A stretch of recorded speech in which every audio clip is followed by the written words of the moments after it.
and we could hear my dad walking up the step, and we knew he was coming to tell us to get up because we had to shovel the snow out the driveway, and we had to get his car cleaned up so he could go to work. He wasn't going to miss work. And the tough thing about it, while my brother and I were out there shoveling the driveway, and my dad standing on the porch with his cup of coffee, he would holler out to us and he would say, "Hey, Mr. Peonato, he's got to go to work today. And Mr. Pastula, he's got to go to work today. And Mr. Hood has got to go to work today." So my brother and I ended up shoveling snow for about 5 families, on those snow mornings, so they could all prepare to go to work that day. Oh wow! Oh, so you became a servant at an early age at your dad's, without question. But this guy, not knowing the valuable lessons he was teaching me at an early age, and I love him and miss him to this day, for all the things that he did to help create who I became to be. Not saying that I turned out to be the greatest, but anything that I've done good in my life, I attribute it to him first. Amen, right? Yeah, our fathers have such an influence in our lives. And I'll tell you one of the things that I've noticed, Sergeant Major, is there are many young men that were in our Army that were missing father figures. And I'll tell you, you filled that gap for a lot of people. It is without a doubt. You definitely did. So I got to take the time. I got to say this, right? There is almost not a single air defender that I have not had an interview with that has not said, "Say hi to Sergeant Major Adams for me," right? You are mentioned in almost every interview with almost every air defender that I have done. I have nicknamed you the Godfather of the modern air defense branch. Now, oh my goodness, you and in a good way. I'm going to tell you, Sergeant Major, look, I found myself personally, I know me, in your office at least 4 times asking you for advice, right? I resigned from the branch. I asked you to go be a jump master instructor. You dealt with me getting told by the division command sergeant major that he didn't need my services anymore as a NCO of the year. Do you remember that? That right, was, I remember. Yeah, right. And then later on, you just took the whole branch and just made us so cohesive. You had a way of doing that. You had a way of creating an atmosphere around our battalion, 3rd of the 4th Air Defense Artillery Regiment, such that no modern air defender is allowed to say 3/4 ADA. You realize you did that, right? There is a group of people, Sergeant Major, that are pre-you, they're pre the early 90s, that say, "Yeah, we've always been 3/4 ADA. What's the big deal? 3/4 ADA, 3/4 ADA." But there's certain ones of us that will lose our minds when we hear it. We're like, we ain't 3/4 and nothing. We weren't ready to fight somebody, right? And right, but that's right. you. That was you, Sergeant Major. And so the legacy that you leave is, oh my gosh. It's just amazing. Tell me a story on the block. Tell me about little kid Wilbur Adams. What's V stand for, by the way? Can I ask? Did I lose you? Did we move audio? Oh yeah, okay. So I got you. I guess we lost something just for a second, but we're back. Okay. So tell me, what does V stand for? Wilbur V. Adams. I'm named after my father, who was Wilbur Vernon Adams Sr. So I proudly hold a junior in his honor. Yay! Me too. I'm a junior. Yay! That's great. That's great. Wilbur Vernon Adams Jr. I love it, Sergeant Major. So tell me a story when you were a kid. Did you get in trouble? Were you a bully? Were you quiet? Were you a studious kid? I I was never a bully. My mom and my dad would not allow that in any way. I was a middle of the road student. B's and C's came easy. If I applied myself, in a class that piqued my interest, I could squeeze out an A. But I was a good student. I was, all of the teachers and the faculty, they liked me because I played all of the sports. So I was held in high regard in elementary, junior high, and high school. Oh wow! Oh wow! So, did you play sports and stuff in high school?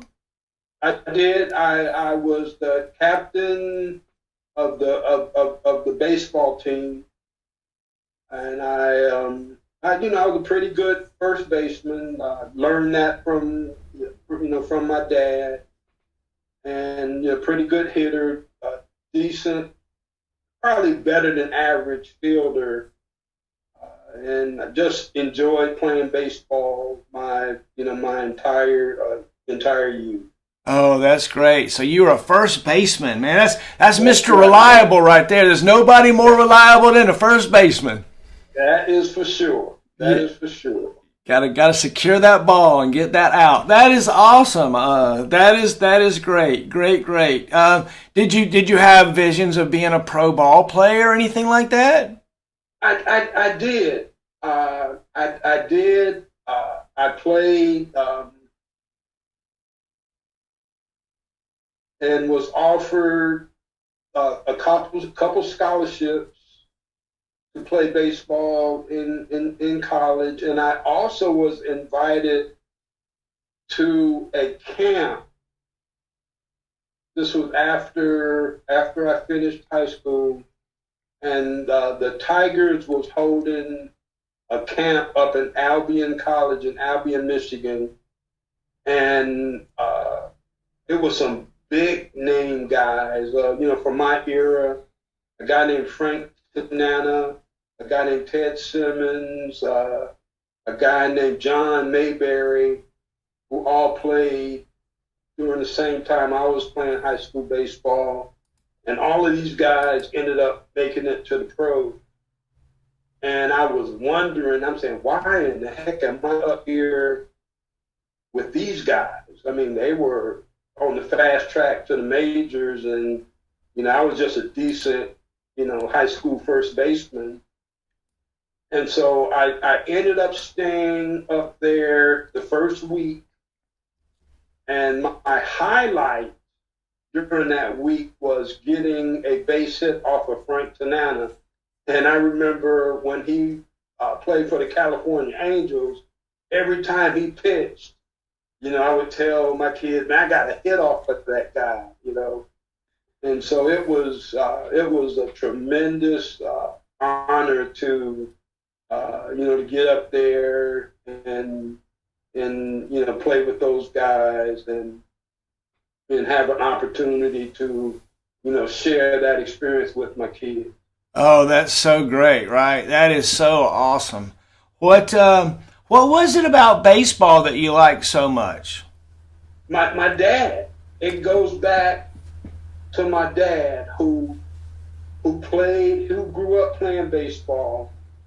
There in Haddock, Georgia, and he loved the game, and the energy that I got from him sharing, things he did, in the sandlots in Georgia, and then coming to Detroit and following the Cleveland Indians. And he followed the Cleveland Indians because Larry Doby, who was the first African-American baseball player to play in the American League. We all know Jackie Robinson played, he was the first, and he played for the Dodgers in the National League. And so when Larry Doby was signed to play for the Cleveland Indians in the American League, my dad latched hold of that, and he and I and my brother became Cleveland Indians fans for life. Yay! That's awesome. And when I played middle school and high school baseball, quite naturally, I wore Larry Doby's number. What was that number? Number 14. 1-4. That is awesome. That is awesome. Any idea why he chose that number? I have no idea how Larry Doby came to wear number 14. Oh wow. So what was it like? Like did you spend a lot of time after high school or whatever before you joined the Army, or did you go in right away, or how did joining the Army come around? My dad just was focused on work, and it started with me, and it went down the path with my brother and both sisters. We graduated from high school, and there was an application on the kitchen table to work for Chevrolet Gear and Axle, after high school. And so I told my mom, I said, Mom, I don't know if I can do that. I don't know if I can do that. And she said, well, you know your father, and that's the only thing, he's going to expect of you is to either, play ball or come and work in the factories. And so what had happened, and this was just divine intervention, my best friend, who lived a few streets over, his older brother was in the Army. And I remember when Robert came home from leave one summer, and I was sitting there, and he walked in his living room in his Class A's and those spit shine jump boots and that maroon beret, and I said, that's what I want to do right there. That is what I want to do. And so, I told my mom, I said, Mom, I'm going to join the military, and I'm going to be a paratrooper. And I never had the opportunity to look my dad in the eye and tell him that.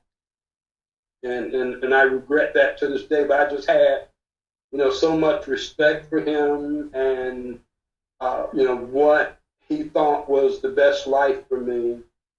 So what I ended up doing was going to Georgia and spend the summer with one of his brothers, and I ended up enlisting at that time. Oh, I love it. So you, what happened that you didn't get to share that kind of stuff with your dad? Because my dad's vision was one way, and he was hardline, and then he did not believe that that the military was the way to go for any young African American male at the time. Really? And it took me going in and him learning from me, how things were, for him to become comfortable with that. So, I mean, that's just kind of obvious, right? That your dad maybe brought some Georgia ghosts, with him, right? Oh, for sure, absolutely. Yeah. Absolutely. Our those times in our culture are sad in a lot of ways, but they're victorious in a lot of ways too. And it's obvious that your father made his family into a success and bred success in you and your brothers and sisters, and has to be proud of that, right? Oh, for sure. And as we were equally as proud of him, I used to hear stories like, just like in the Army, how we have organization day, once a year, and in the factories, every year they would have a family day, and so the families were able to go up to the manufacturing plants, and we would walk around, and we could see what our dads were doing on the job, and I would hear stories about him from his supervisors, and they would say, did you know your dad uh, is the only non-degree engineer that we have in this factory? They would say, he learned these machines so well that he was on par with, the actual engineers that, actually went through the training to, operate and to, make sure that all of this, high value equipment was functional each day. And I look back and I'm saying, here this guy is, I think he might have made it to the 8th grade, and he's being looked at and compared to, guys who had graduated from engineering school and colleges. So I was so proud of that, and I did not have the intestinal fortitude to tell my dad that wasn't what I want, for myself. Yeah. Yeah. It's tough to stand up to that authority, right? Oh my goodness! And it was just out of respect for him, to know what things that he did, for our family, and the sacrifice that he made, him and my mom made for each of us, and to tell him, I just don't want that for myself, was difficult for me. Right, right. I bet. I bet. So what was I just can't imagine Private Adams. Come on, come on. I just can't imagine Private Adams. What was that Oh my like? goodness, Private Adams, man, that dude really enjoyed being a soldier.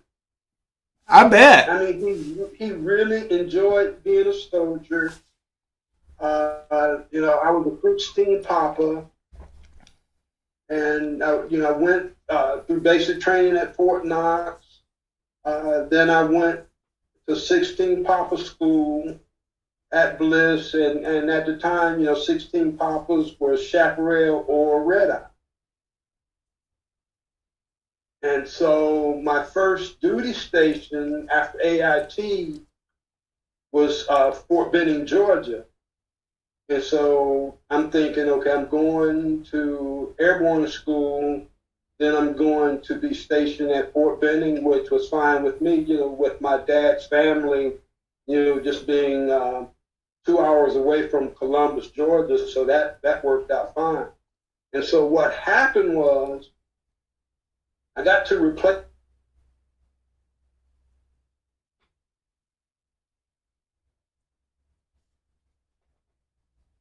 the 97th Infantry Brigade, who was school support for the infantry school. And so I'm up there, and I'm, private, might have been in E2, hadn't made PFC yet. and I'm trying to figure out, how come I didn't go to jump school? And so they put me to work, and at the time there was no air defense battalions. They had, all of the red eye guys as support to infantry and field artillery battalion. And so I'm scared. I'm trying to figure out what's going on. And I remember being in the dining facility in second of the 10th Field Artillery, and I was talking with a guy, and I'm saying, don't look like I'm going to get to go to jump school. And he says, you need to go see, and he called this guy, and I'll never forget, you need to go see Sergeant McKinney. And here I'm thinking, okay, I got, platoon sergeants and squad and section sergeants and squad leaders and first sergeant, and I knew there was a sergeant major somewhere, but I found it strange that he said I need to go see Sergeant McKinney, which was probably the best choice for me because, James McKinney, I don't know if you remember him, he ended up, being the TRADOC command sergeant major. His brother ended up being, sergeant major of the Army. And I went to him in a dining facility, scared to death because this guy, as a young Sergeant E5, was revered like he was a CSM, and I don't think he had 3 years in the Army at the time. Wow. And so I went to him and I said, Sergeant McKinney, I'm Private Adams, and I was told to come to you that you would help me with my issue. And I sat down and explained to him that I got shipped from replacement, straight to my unit without, going to jump school. So he took all my information down.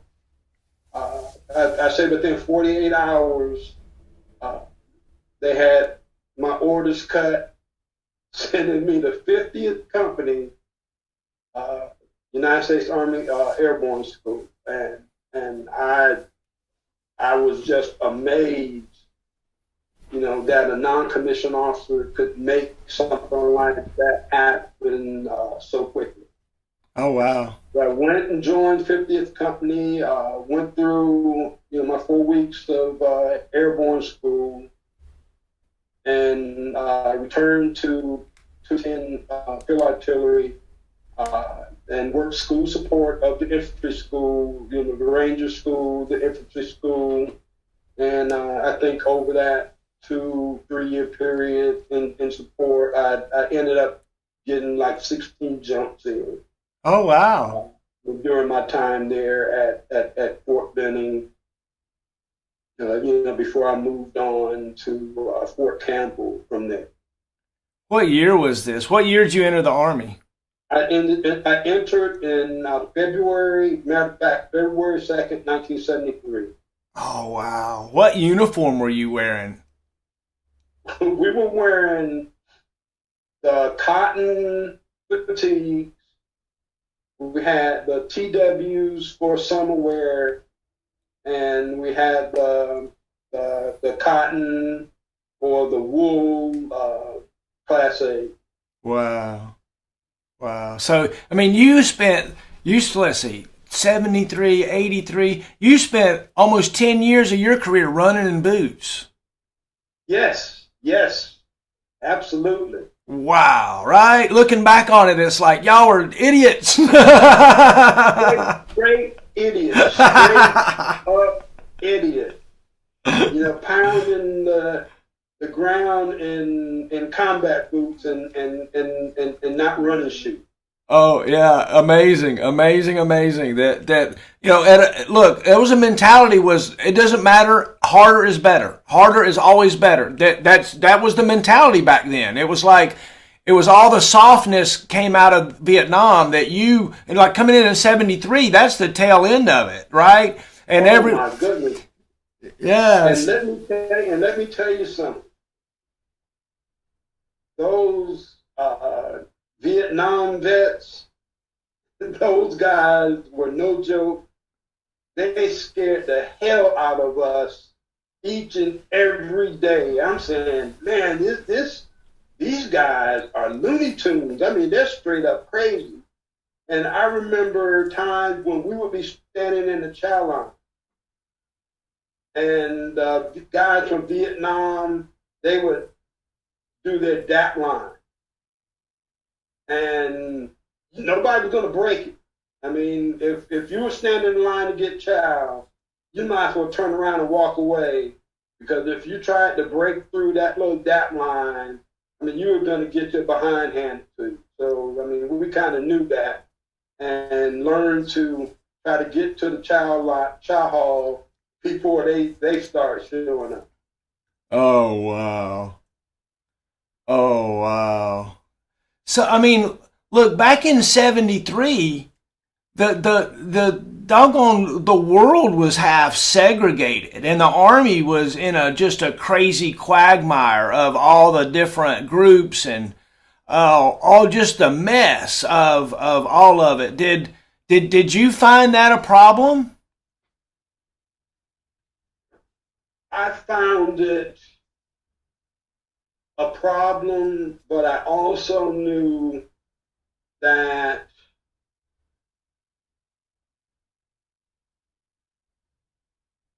there were ways around it. And believe it or not, even then, if the chain of command saw that you were trying to, do what you were, trained to do, kept your head down, and, was accountable for yourself and your equipment, you could avoid a lot of that. But trust me, a lot of that was going on, even, on that great post, like Fort Benning. And then I learned later when I got to Fort Campbell that, like you said, it was tough times, trying to get everyone to believe in, unity, and to believe in, the spirit of the Corps. It just took some time. As you remember, Vietnam was the first time units deployed as integrated units. First time in the Army's history. That happened in Vietnam. Prior to that, Korea, World War II, World War I, it was all segregated then. So here we are, for the first time in our history, we're deploying integrated units to fight a 10-year battle in Vietnam. And we know that all sorts of problems, came out of that, thank goodness that, we were able to, figure those things out and mitigate them down to the lowest level, over the next decades, during the time that you and I were serving. Look, nobody wants the United States Armed Forces to be the element of social change. Nobody wants that, but it is a reflection of the society, and I'm proud that our Army and our armed forces has been on the forefront of integration and love and embracing and allowing folks to shine, where they show up at, and bloom where they grow. And I tell you, I say we because I was part of it, just like you were. Build a great integrated Army. And we're still doing it, right? Absolutely, we are. Yeah. I'm gonna tell you, Sergeant Major. I know I set it up at the beginning, but I'm gonna say it again right here. You did a great job of unifying a unit. 3rd of the 4th ADA became 3rd of the 4th from 3/4 ADA. And I don't want to just jump to that, but I'm going to tell you, Sergeant Major, you had just a great influence on so many people. What was it like becoming a sergeant? Tell me about that. Oh my goodness! When I pinned on sergeant, the first backlash that happened with me was I was one of the few guys that when I was promoted to sergeant, I didn't go anywhere.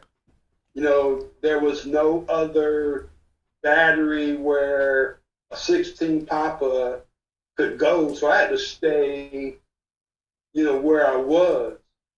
And my peer group, you know, the E4s, the specialists, and the PFCs, you know, that I was hanging out with and partying with and going on road trips with, you know, on the weekends, you know, that's the first thing they came to me with is don't bring none of that sergeant shit here.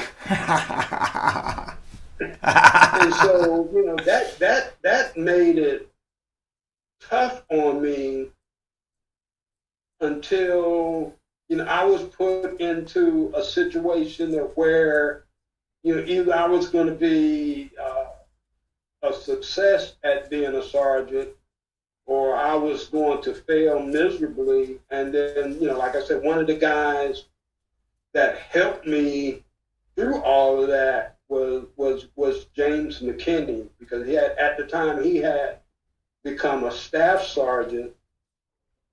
And for some reason, you know, he took me under his wings and he saw what I was going through, and he helped me a lot through the leader development and, you know, saying, you know, it's not, you can't just walk out your room tomorrow being a sergeant. I mean, it's, you have to show those qualities. You can't tell anybody. You have to show those qualities. You have to develop that leadership acumen. You have to, you know, when it's time for us to do vehicle inspections, when it's time for us to prepare for IG inspections, you have to be able to show a subordinate how to prepare. You have to be able to show them how to display, you know, their equipment and be accountable for their equipment and how to lay out, you know, your pioneer tools and your specialty tools in the motor pool, you know, in front of your, you know, your vehicles, whether it be a Jeep or a prime mover or what, and teach them what PMCS is all about and why PMCS is important, even though that vehicle is not ours, it belongs to the Army, but while we're signed for it, we're responsible for maintaining the vehicle, because when we roll out the gate, you know, how that vehicle performs, you know, under some very tough conditions is going to be based a lot on how well we maintain it. So he helped me understand that. And then my old peers, they saw that change. You know, it wasn't where I had to grab my collar and say, you know, I'm a sergeant now. They saw that development and they saw that leadership, you know, as I grew into it, you know, going through the first phase, I'm doing everything because I'm scared. You know, I'm scared because I don't want to get, you know, on my platoon sergeant's bad side. I don't want to get on the first sergeant's bad side. So I'm doing everything out of fear. And then after I got through that, I got to a point that where I internalized leadership. I accepted that as being who I was. So, you know, I didn't need James McKinney as an example anymore. You know, I didn't have to be afraid of the first sergeant or the sergeant major or the commander anymore, because those attributes of being a leader, man, those are mine now. those were mine now. And so whatever the standard was for me, that standard was going to be for my soldiers, and it would became an example for them by example.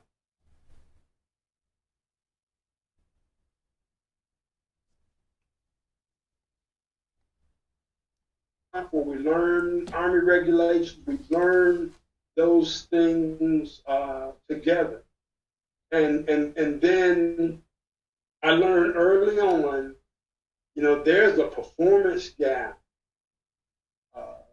With all soldiers, I don't care if it's a team, a squad, a platoon, a company, a battalion, there are performance gaps. If you have a bunch of section sergeants, if you have a bunch of platoon sergeants, you have first sergeant, there are performance gaps with all of those guys.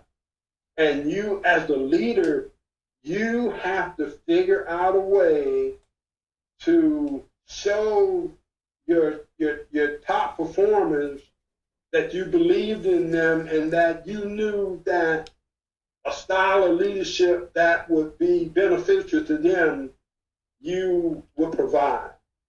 But you also had to go to those guys on the bottom end of the spectrum, whether they were unable or unwilling, you had to apply a different style of leadership for them, because they were just as important to your unit or your team or your organizational success as your best frontline performer. So all of that types of leadership, styles of leadership became very, very important to me at an early age, and I knew that from the first guy to the 100th guy, in your battery, or the first guy to the 20th guy in your platoon, you had to find a leadership style that was going to optimize every skill within that platoon or battery in order to be a success. What made you think like that, Sergeant Major? Come on now. Most young sergeants are not thinking like that. What was it that gave you that insight? How did you think at that level, if you don't mind my asking?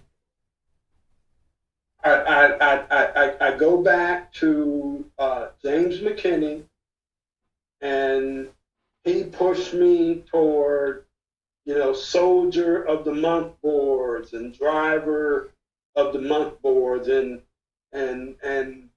sponsored me going to different, leadership school. I mean, he sponsored me, going to, to BNOC or I can't remember what it was back. I think it was just the NCO Academy. I don't think we had developed, a PLC or BNOC then. It was just an NCO Academy. And so he pushed me to enhance and develop my leadership and get me to understand,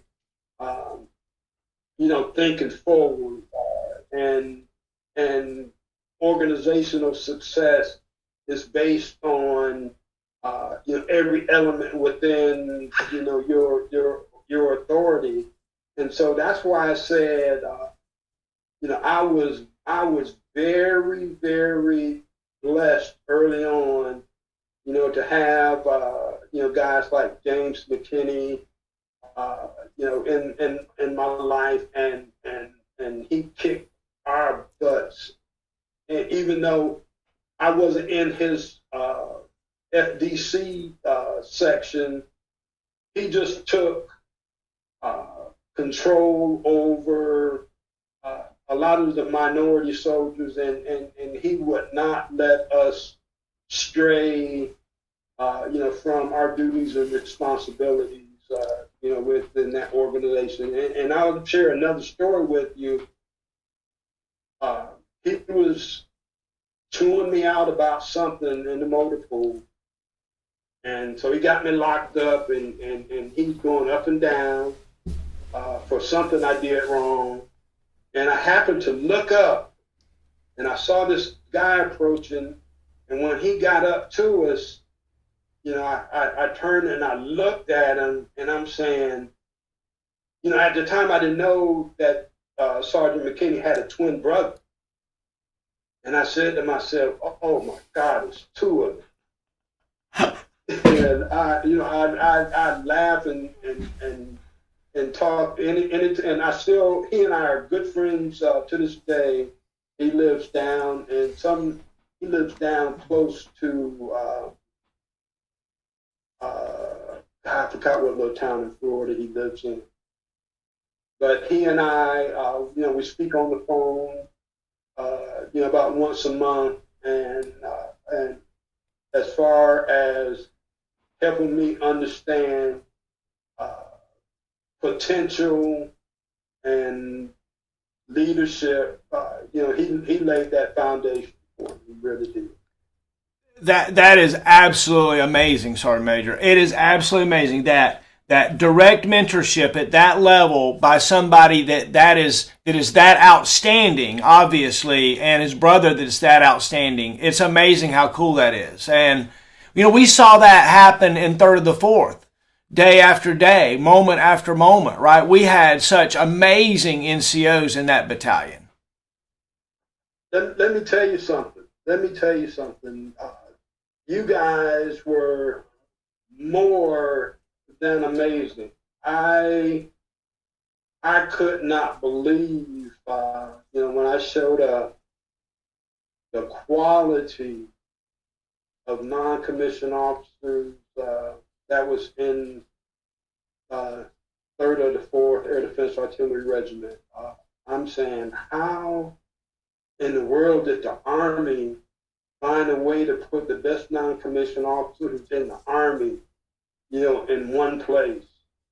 And I was just in awe of you guys, top to bottom, from day one of my assignment. And I would share with you that almost didn't happen. When I got to Fort Bragg after the Sergeant's Major Academy, I was being assigned to 252, the Hawk Battalion up the street. And I went to Sergeant Major Miranda. I said, Sergeant Major Miranda, is there any way, you could help me, get out of my assignment to 252 and come up here to 3-4. And then, but like I know, it's hard to get into the 82nd Airborne Division. I mean, it is truly, truly hard because they only want the best, and there's so much nepotism to where, if you got to know someone and have worked with them many, many, many times over, to secure, a position or line number, in that division. But thankfully for me that in my previous assignment with 25th Division, Sergeant Major Miranda was my first sergeant in Alpha Battery 162. And then prior to that, we worked together as drill sergeants. I was, in the dirt guy, and he was like the drill sergeant of the year. So he floated around the division area, as being the drill sergeant of the year. And then again, I got a chance to be a platoon sergeant for him in Hawaii. And so when I went to him there at Fort Bragg and asked him to intercede on my behalf, he did. And my orders was changed, and I got a chance to come up to be a member of 3488. I had no idea. So you had been in in the battalion previously, though. Is that right? Yeah, yes, but that was back in like the old division days we when we had no idea that there was an air defense artillery command sergeant major, because I think the battalion only got infantry CSMs to, serve, in the battalion, even back when it was 7th of the 60th before it was redesignated 3488. Oh, wow. Oh, that's interesting. That's interesting. We did have a time in the modern battalion area where we had I think an MP sergeant major for a very brief time, very brief time. Tell me. If you think about it, Cuddy and all those guys, they were not air defense artillery. I think Steve Miranda was the first air defense artillery sergeant major that the battalion ever had. Oh, really? So yeah. I didn't know that. Yeah. Harvey wasn't an 88 guy? No. Oh, wow. No. Oh, wow. That's cool. That's cool. So, like, what are your memories? Did you ever get lost or turn the shap over, or anything crazy like that as a squad leader, or have to wrangle a soldier around or something? Yes, we were in Korea, and we were going up to our. We had this mission called Casey Hobie mission, and every week a chat platoon would go out to a designated spot, and we would function, as a forward operating air defense element, but protecting from airstrikes over from the DMZ. And so I remember our shop on this very narrow road, and the driver got too close to the edge, and we started sliding off the side of the hill.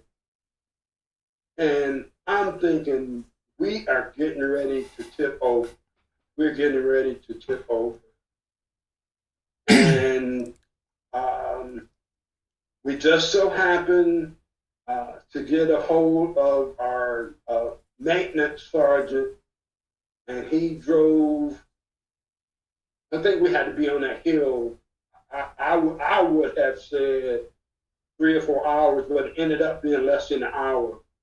And so he came up with his recovery vehicle and connected the chains to, the strong points on the shaft, and he was able to pull us back to where we had the tracks back on the road, and that we can continue on, with our mission. But trust me, everything, my life went before my eyes as soon as I saw that chaparral was getting ready to tip over and roll down the side of that hill. I knew it would have been over for me. But where were you sitting? Where were you sitting?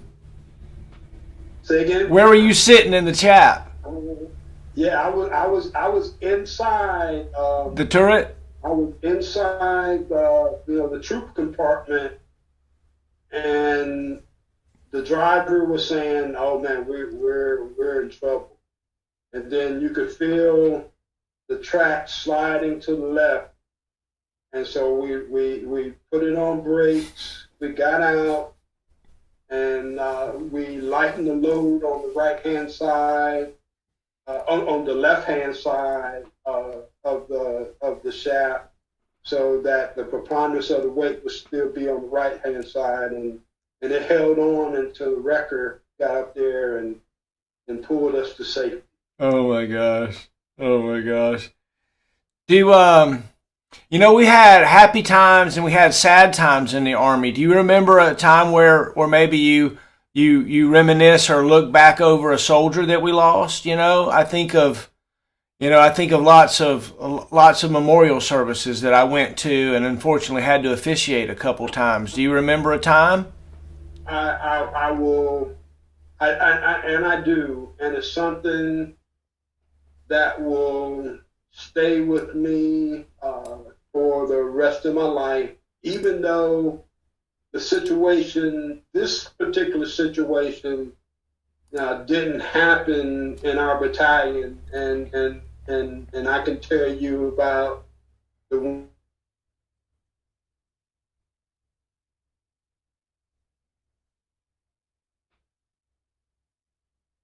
ended up, dying on the drop zone. But this particular case, it was during the event out at Pope Airfield. When we had that massive crash out there, and we had soldiers from the '04 and the '05 there on the tarmac. And I went to one of the memorial services with Command Sergeant Major Steve Cuffey from the 3rd Brigade. And there was this young specialist Wingfield, a little black E4, and she was telling the story about, sitting there on the grass there in front of the tarmac at Green Ramp when the explosion occurred. And she said she was frozen. She didn't know what to do. And the sergeant grabbed her by her LCE and said, "Run." And he grabbed her and he pushed her. And she said she was running. And she said they all felt that heat, that ball of fire coming their way.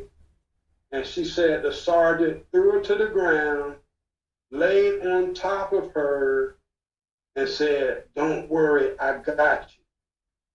And so I'm listening at this young specialist there in the chapel tell this story about this young sergeant who she didn't know, and how he cared enough about her to push her forward, throw her down on the ground, lay down on top of her, and after the fireball flew over the top of them, he told her to get up and to continue running. And she said she ran about 50 yards and turned around to look through where he was, and he wasn't there. And to come to find out later that Sergeant Price perished from the injuries that he sustained, from that fireball going over the top, and that is what makes me feel so proud of my time, in the division. To hear this young white sergeant, he could care less that this kid was a little black female soldier. His instincts and his leadership said, "I'm going to make sure that she's okay," and he gave his life to ensure that happened. And that act of heroism, it still gives me goosebumps to this day to know that we had non-commissioned officers of that stature willing to do whatever it took, to take care of one of his soldiers or a soldier that he didn't even know. Do you remember being a drill sergeant and having to take care of somebody that couldn't even take care of themselves? Oh my goodness, yes. It was one of the toughest challenges that you could have as a non-commissioned officer, bringing in 200 to 300 raw recruits from all over the country, from all walks of life. And you have 8 weeks to take them from being civilians through the soldierization process. And man, oh man, the challenges were insurmountable at times. But it's a testament to to the people who wanted better things for themselves, and it's a testament to the Army leadership, to give us the skills and the wherewithal to bring these folks together, and at least at the initial entry training time, we were able to to do fairly decent job. And one of the things I will share with you about my time as a drill sergeant, and you probably remember, the first day, what did we used to call it, field day, where the shock and awe, bringing in, 200 people into a battery, and the first thing you want to do is instill fear. And we would always grab the biggest guy in that group of trainees and dog them out pretty good to get the other trainees to say, man, if they dog this guy out, I better get my act together. And I remember this one cycle, Will, we had this guy show up. His name was Bethay, I'll never forget. And I come to find out later that his big brother was Elvin Bethay, who played professional football with the Houston Oilers at the time. And so this big kid, Bethay, 6'4", 240.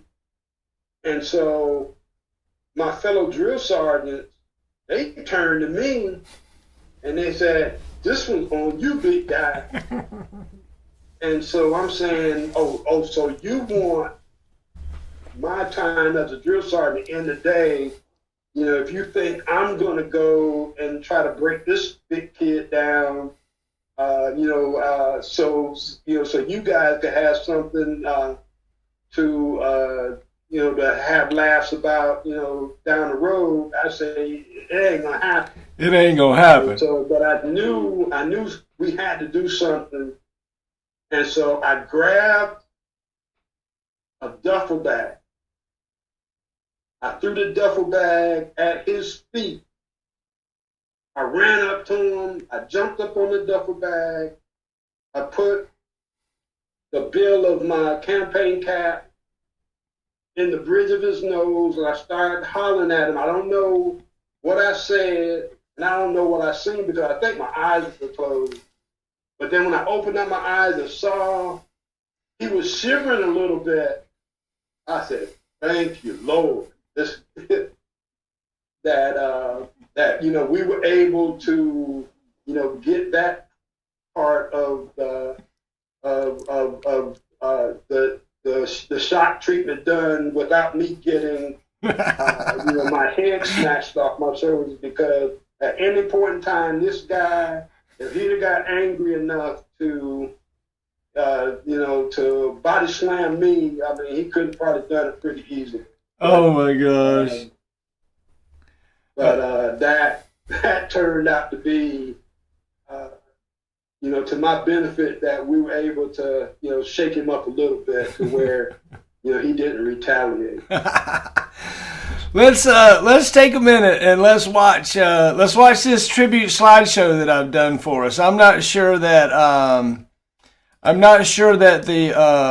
the audio is going to be the greatest as I share it, but we'll figure it out. Let's see what we got here. Should be able to see that, right? Yes.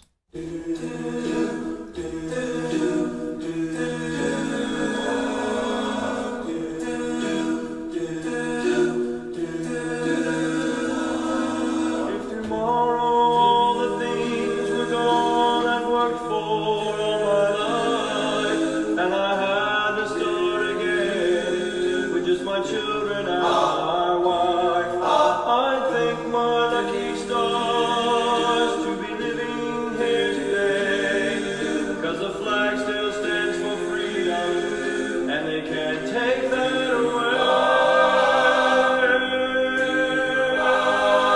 And I'm proud to be an American, where at least I know I'm free.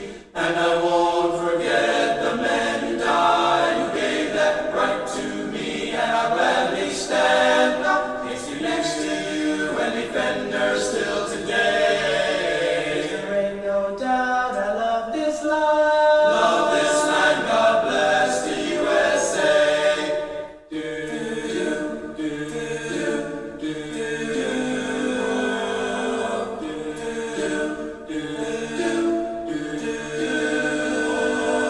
from the lakes of Minnesota to the hills of Tennessee, across the plains of Texas, from sea to shining sea, from Detroit down to Houston, and New York to LA. There is pride in every American's heart, and it's time we stand and say, that I'm proud to be an American, where at least I know I'm free. And I won't forget the men who died, who gave that right to me. And I'll gladly stand next to you and defend her still today. There ain't no doubt I love this land. Love this land, God bless the USA.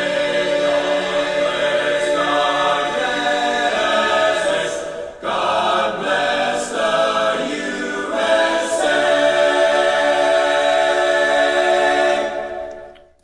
I love you, Sergeant Major. You are amazing. You are amazing. I appreciate you so much. Outdid yourself, my friend. Oh my gosh, it is so awesome, right? It is absolutely so awesome.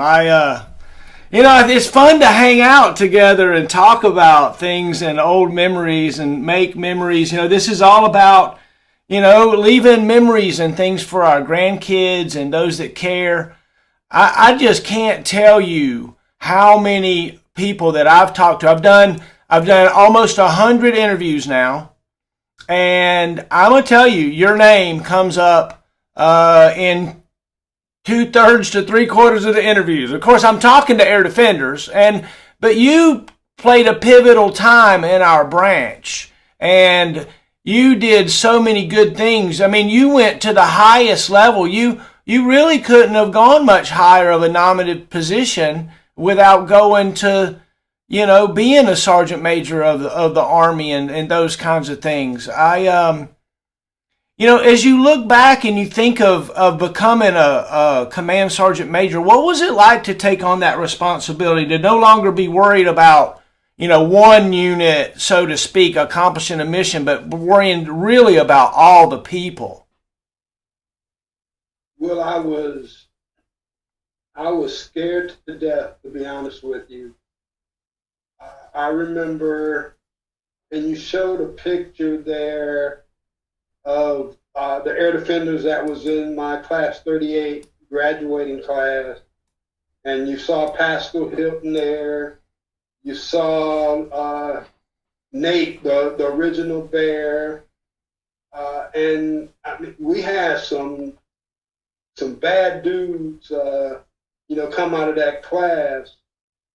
And, when you're selected as a command sergeant major, and I don't care how much time you serve as a first sergeant or master sergeant, in ops or S2 or whatever, you look at that guy in the big seat in the battalion, and you wonder, what he had to do, the struggles, and the sacrifices he made to get there. And I'll go back to Steve Miranda, the day the the promotion list came out for our group. And at the time, you could be selected for Sergeant Major, and then guys who were Sergeants Major could be selected to be a CSM, or you could be selected to be Sergeant Major and CSM. And I remember Steve and Cookie Miranda having me over for dinner one evening. You know, this was before the list popped, and Command Sergeant Major Miranda, you know, we had dinner, and then he shared with me and my wife at the time, Diane, that I had come out on the Command Sergeant Major list. And it knocked my socks off because, you know, I was a secondary zone guy, you know, I wasn't primary. And, you know, I never looked at myself as someone that would be, you know,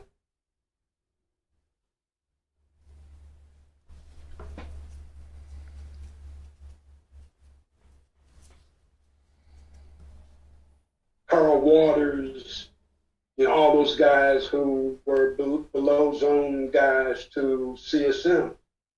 And so I said, Sergeant Major, are you sure? And he said, yes, you made it. And so I asked him, I said, Sergeant Major, do you know where I'm going to go? And not knowing that he had planned on retiring. So I'm asking him, do you have any idea where I might be going? And he says, I've talked with Sergeant Major Acosta, and he said, and I told him that I would like you to backfill me. And I said, Sergeant Major, backfill you? What do you mean? He said, I'm going to retire. I said, Sergeant Major, how can you retire? You just barely made 20 years. He said, no, I'm going to retire and spend these years, you know, with my family. And he said, Sergeant Major Costa said he supported it, but he says, but he's got to make, you know, of course, he said, he better pass jump master school. But fortunately for me, I had already went to jump master school. Acosta didn't know this. So I was jump master qualified. So, you know, the only thing I had to do was, you know, help Sergeant Major, you know, through his retirement, and then get assigned, appointed as CSM when, you know, Jim Nix came down to our motor pool and pinned it on me. And I was in shock for, you know, a number of days, you know, not knowing that I deserved this opportunity. But again, the great soldiers, the great non-commissioned officers in that battalion, I mean, you guys wrapped your arms around me, and, you know, we figured out a way to move this thing forward and onward, and everything that I achieved from that point on wasn't based on anything I'd done. It was based on what the non-commissioned officers and soldiers in that battalion did. And fortunately, I mean, the way things are, you know, the sergeant major and the commander will receive the accolade for it, but we ain't do shit. You guys did it. You guys did it all. And I appreciate you know, Sergeant Major Miranda advocating for me, and you know, going through some of the things that you prepared for questions. I wanted to share this with you, and you said, was there ever a time that you know, you became afraid, or you didn't know what the outcome of something might be? And I will share this with you. We were having a battalion formation on the basketball court, and when the battalion commander turned the battalion over to me, and he and the officers went And then, we did our little NCO thing.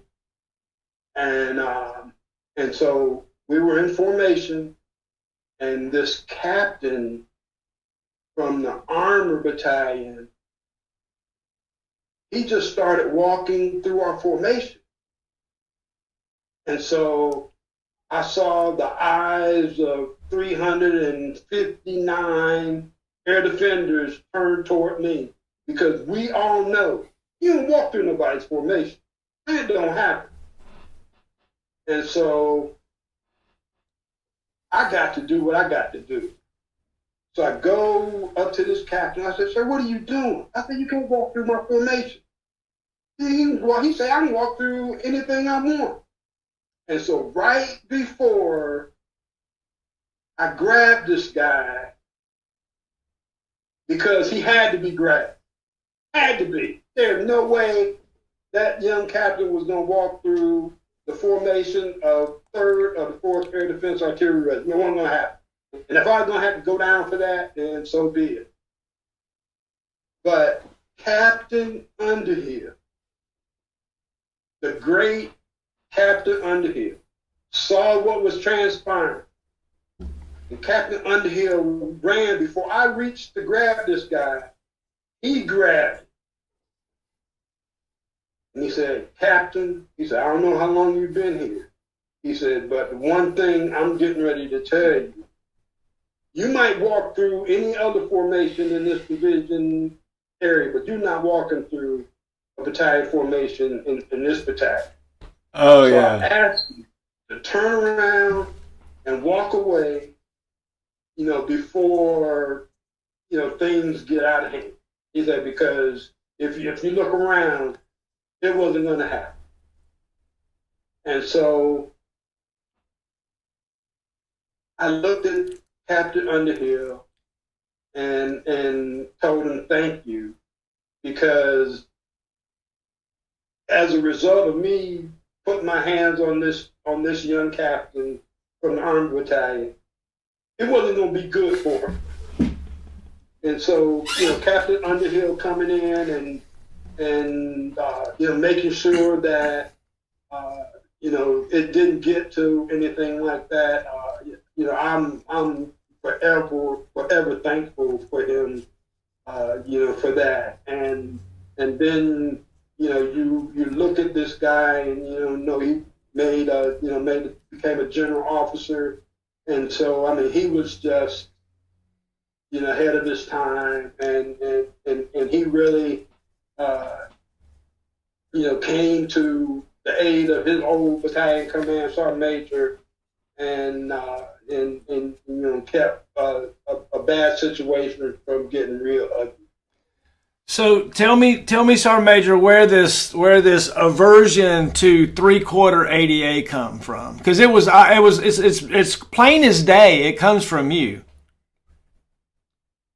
We were at some type of ceremony. It was the post-division, 82nd Division Week ceremony.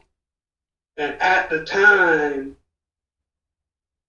3/4 ADA, we kicked behind during division review, guide-on competition, color guard competition.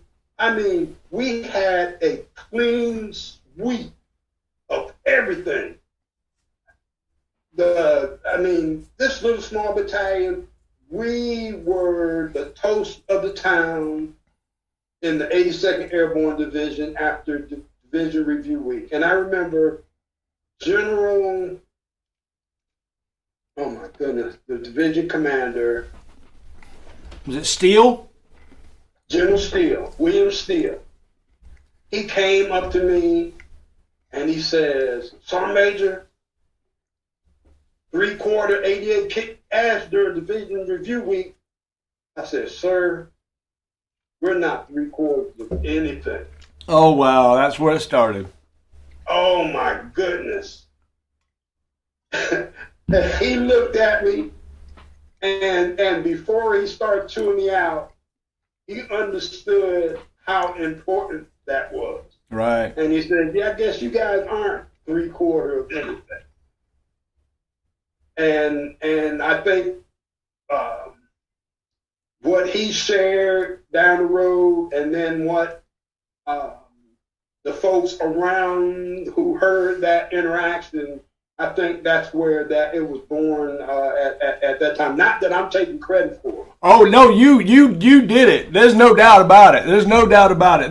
Look when because it's cut and dry, clear as day. If you were in battalion before you say 3/4 all day long, you don't even think about it. But if you were in the battalion then or after, it is 3rd of the 4th. It is a deal. It is something. And that's you. No doubt about it. No doubt about it. And I'm proud of that, right? I'm proud that my command sergeant major stood up and, and just for our battalion and us, because we did, Sergeant Major, we ruled division. It's almost like they kicked us out because we was too good. We smoked them. Absolutely. We smoked them. We had Jump Masters of the Year. We had like every flag football team, back in even the push ball, we would go win at push ball. Absolutely. Man, oh man, I'm telling you, I remember one push ball championship, and Captain Bodine was commander of Charlie Battery. And Charlie Battery was out there on the push ball field destroying the infantry battalion. And Captain Bodine got a wild hair in his behind. He said, I'm going out there. I said, Captain Bodine, you can't go out there. I said, when those infantry boys find out that you're an officer, I said, you're a dead man. But he went out there. And 30 minutes later, come back to the side with his PT shirt halfway ripped off, bloody nose, bloody teeth, PT shorts down to his ankles. He said, Sergeant, you're right. He said, but that was so much damn fun. So one of the things is interesting to think about, right, is that we are retired gladiators, right? We are retired gladiators that served our nations. Now, we don't think of ourselves as wearing the masks and the armor and stuff, but we did. We wore the helmets. We were modern day gladiators. And let me tell you something, throttling us back during those days, remember, those were the years that it was like, you can't do this, you can't say this, you can't, it was drinking and driving was a big deal. Alcohol at every function. We had a strip bar at the corner. It was crazy times, right? It was. It really was. But what stood to the forefront for us is whenever we went down to Pike Field and received 100% no deficiencies noted every time we took our battalion down there. That meant something. Oh, yeah. That meant something. Oh, yeah. Every time we did an airborne operation, from A to Z, top to bottom, top quality, that meant something in the 82nd Airborne Division. Absolutely. And so, our reputation wasn't given to us. I mean, whenever the brigade CSMs came down to the battalion and did a battalion CI on our battalion, they were amazed at the quality of soldiers that they were inspecting and were evaluating, for the commander of the division. And so, I mean, you guys did that. You built that reputation. Yeah. Absolutely, you did. Yeah. Yeah. So I've said it many, many times that 3rd of the 4th Air Defense Artillery Regiment was handed the best officers. We were given just blooming flowers of officers, but we grew our own NCOs. Our own NCOs chose to come back there time and time again. You'd take a victory lap to Korea and come right back. Absolutely. I totally concur with everything you just said. Yeah. Call off some names. Tell me some of the personalities that were around the battalion back in the day that you can remember when you came around. Of course, we've talked about Miranda. My gosh, what an awesome guy he was, right? Right. And then when you look at top down, you think about like the great Louis Lim. You think about Pascal Hilton. You think about Steve Rogers. You think about Gil. You think about oh my goodness, Segredo. Oh yeah, Bradley. Oh, Bradley. Oh my Oh God. my goodness, Sean Lear. First Sergeant. Sean Lear. Chavez. Oh my goodness. The personalities, and who was the guy that went on that mission?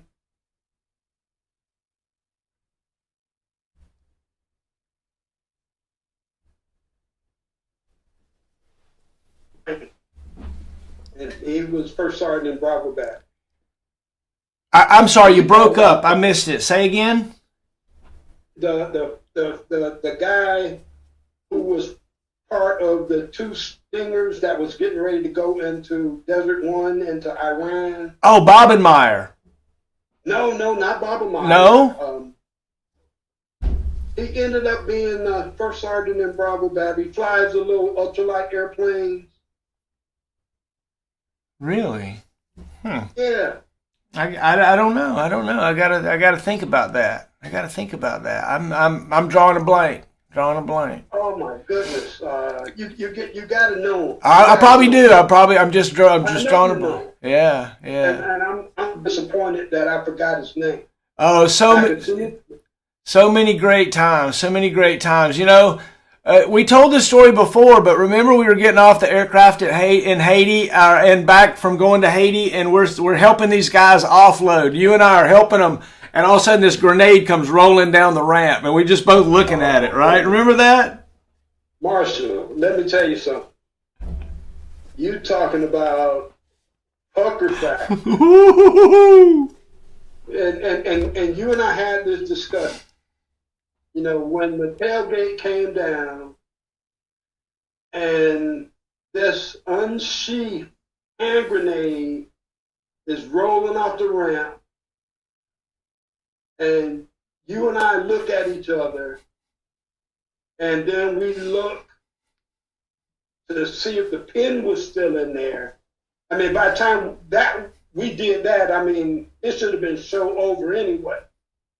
But we saw the pin was in there, and then the little major that came off the tailgate scared to death because it fell off of his LCE, and so we picked it up and we gave it back to him. And you and I had this conversation, and we said that, you know, with the atmosphere that came within the Army ranks later on, where, you know, it could have been very easily a soldier on that aircraft saying, you know, I'm going to end it all right here for a lot of people.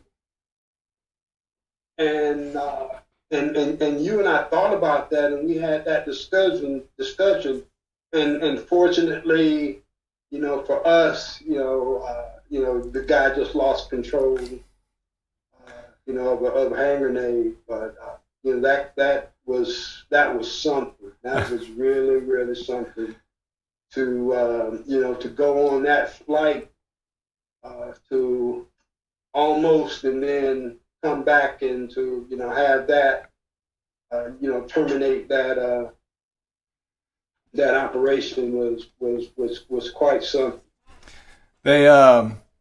They say there's no atheist in foxholes. Tell us a little bit about your spirituality. You know, I know my spirituality when the lightning and stuff was going on that C-130 when we're flying through the air and it's about to knock us out of the sky. I know I was praying. Oh my goodness, praying and for me, that was routine. My spirituality is everything for me.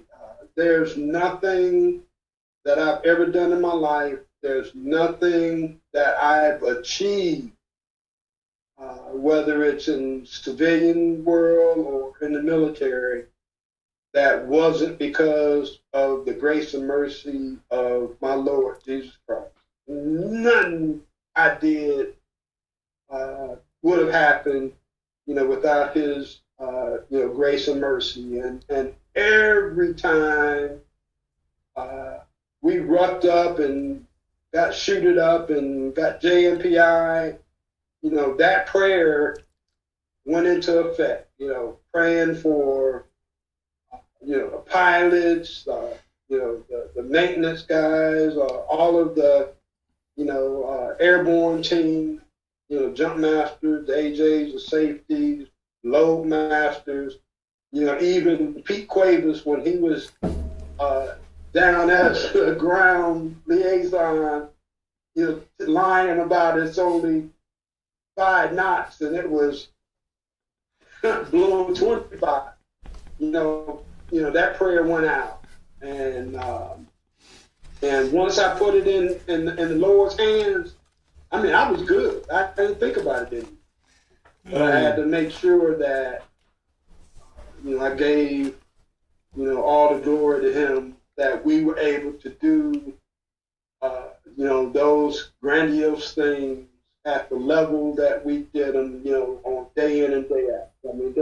There's no way we could have been as successful as we were without the Lord looking over. Amen. Amen. I remember days that I was on an aircraft and I wouldn't have cared what the winds were. It could have been a hurricane out. I wanted to jump just so I could get to the ground and pee. That's all I wanted to do was just pee. Yeah, there you go. Now I got a question for you. Okay. I got a question for you. And you being a black hat extraordinaire, how difficult was it for you to have all these great paratroopers come down, all these great leaders come down to advanced airborne school and go through that very intense, mentally tough training to become a jump master, and the time you had to look someone in the eye and say you didn't make it? How tough was that for you? Oh my gosh, Terry Rayner tells me about me giving him a no-go at Jumpmaster School, right? About him earning a no-go in front of me, right? Terry Rayner. And he was like when I came in as a private, he was a specialist for like 3 weeks, and then he got promoted to sergeant, right? So I watched him, as a specialist, then he became my sergeant. And so later, many years later, he's, I think, a sergeant first class or a staff sergeant, and I'm a sergeant down at Advanced Airborne School. And I tell you what, Sergeant Major, what's the neat thing about the Advanced Airborne School?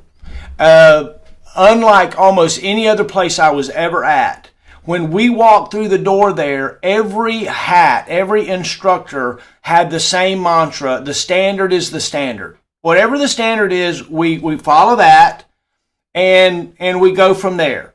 And so you knew if somebody was on the street and they had a jump master diploma from the Advanced Airborne School, that they had met the standard. And I'd be danged if I was going to put somebody on the street that hadn't met the standard. And so it was just that simple. But there were times where I had to make tough decisions. Look, Colonel Wood, I'll never forget, okay? I will never forget when Dan Bennett calls me into the office and says, hey, your boss is coming to Jumpmaster School, and I know you're the deputy committee chief, but guess what? You're the first stick leader this class because you're going to make sure your boss gets through Jumpmaster School, aren't you? And I'm like, yes, Dan, absolutely. I'm going to make sure my boss gets through Jumpmaster School. And so I was the first stick leader for Colonel Wood when he came through.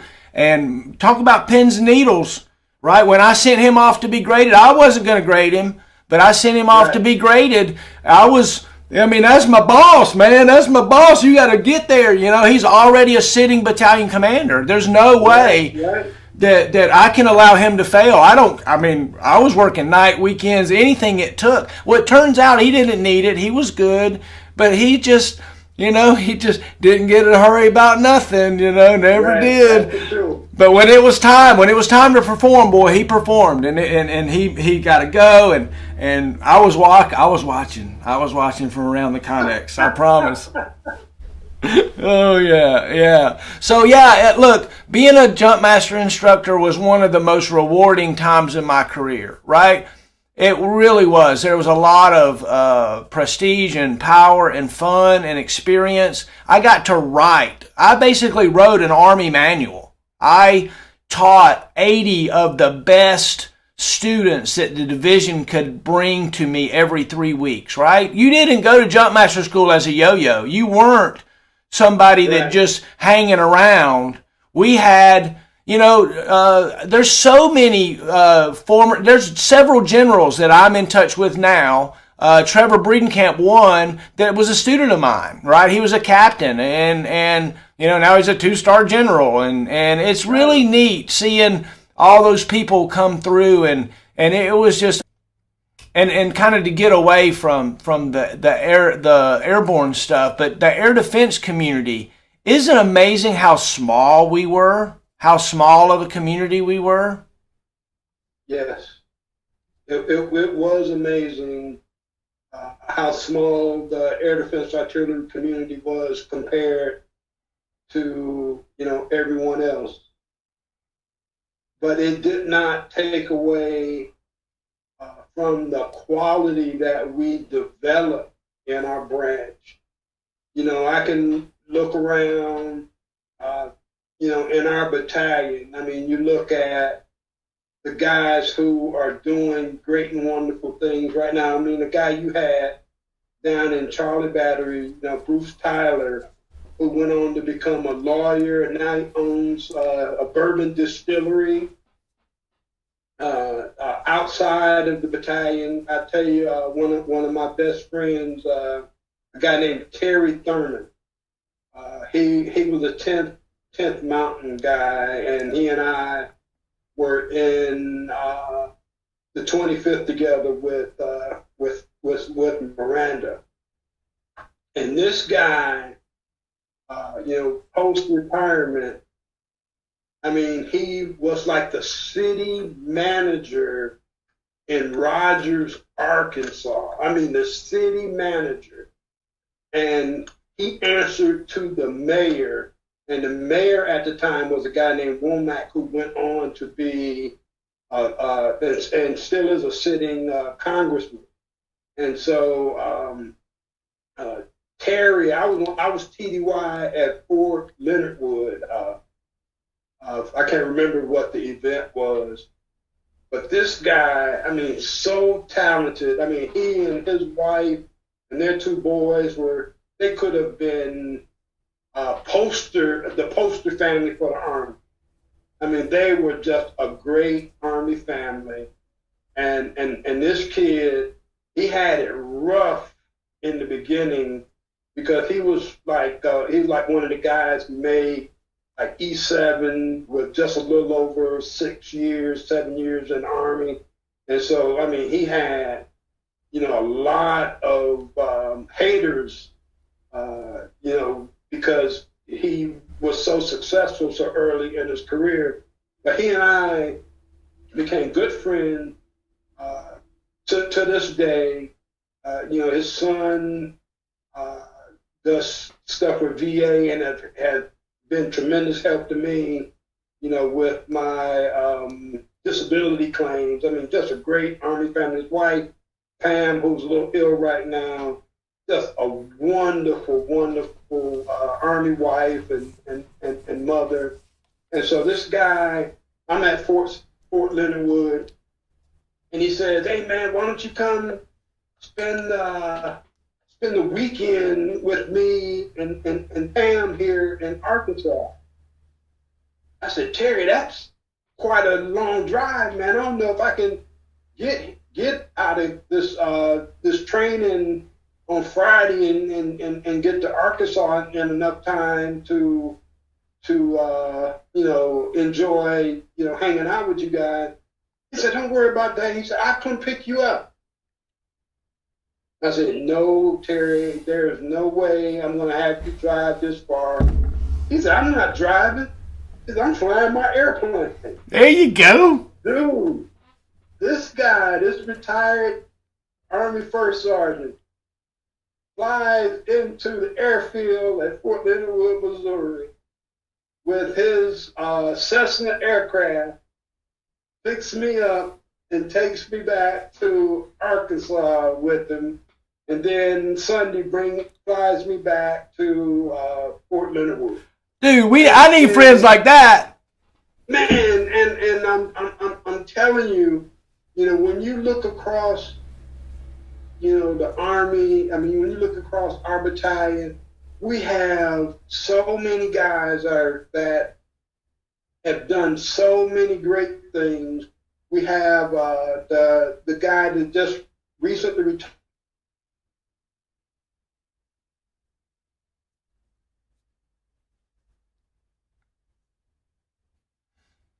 Graduated from, when he was commissioned.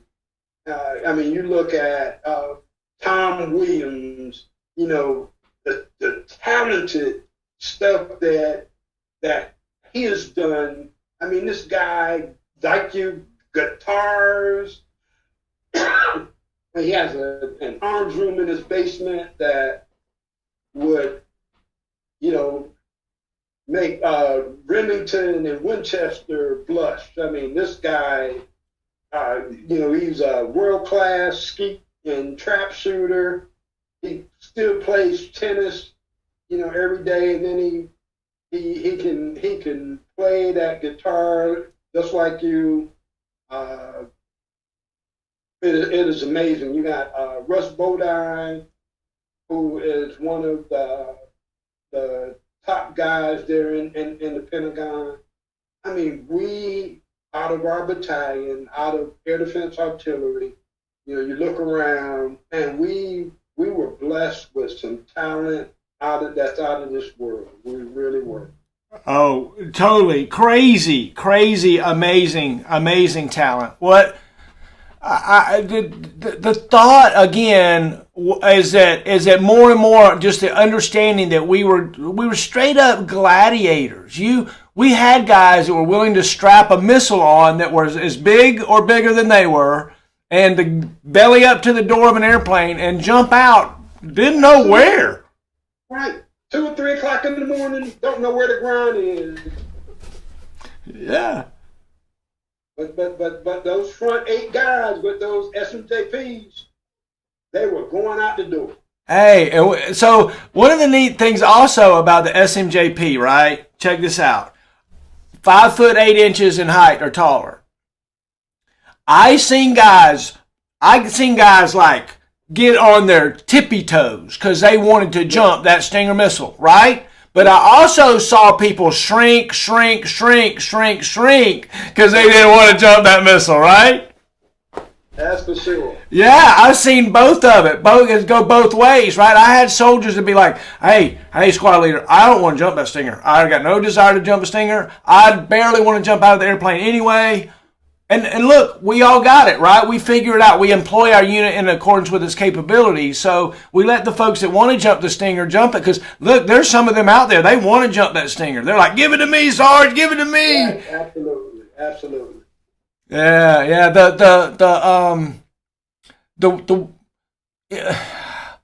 I think General Gavin says, show me a man that'll jump. I'll show you a man that'll fight.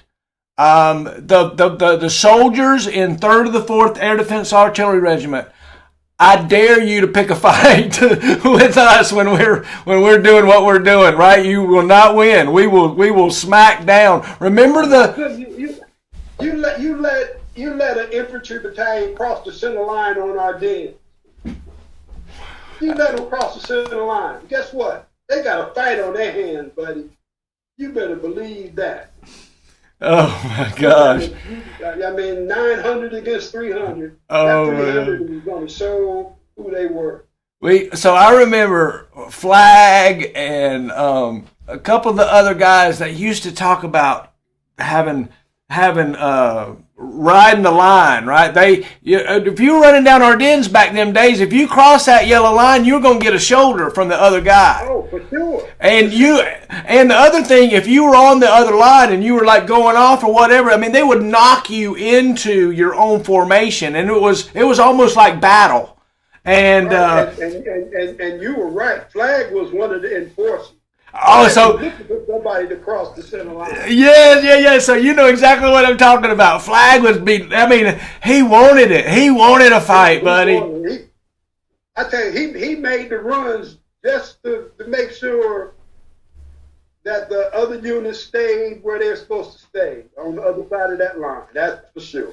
There was a group of NCOs and so folks. You know, we had our cadence callers, and you had folks that didn't call cadence. Right, right. But boy, we always, if it was a battalion or brigade run or something, we were bringing in a group 7 home, come into the quad there by replacement. Man, I never forget old Sergeant Major Bradley doing a little hard work coming around the corner, leading that, man. Oh my gosh, right? He was rocking with some hard work. Oh yeah. I mean, just I would love to just teleport ourselves back there one weekend and just let's go through the motions again. Get out there and try to run PT and try to have a push ball game. Oh my goodness! Wouldn't that be funny? What a glorious time for us, man. Oh yeah. So tell me about jumping out of airplanes. Did you like jumping? I loved it. I absolutely loved it. Now, didn't always have the greatest experiences because I'm a pretty big guy.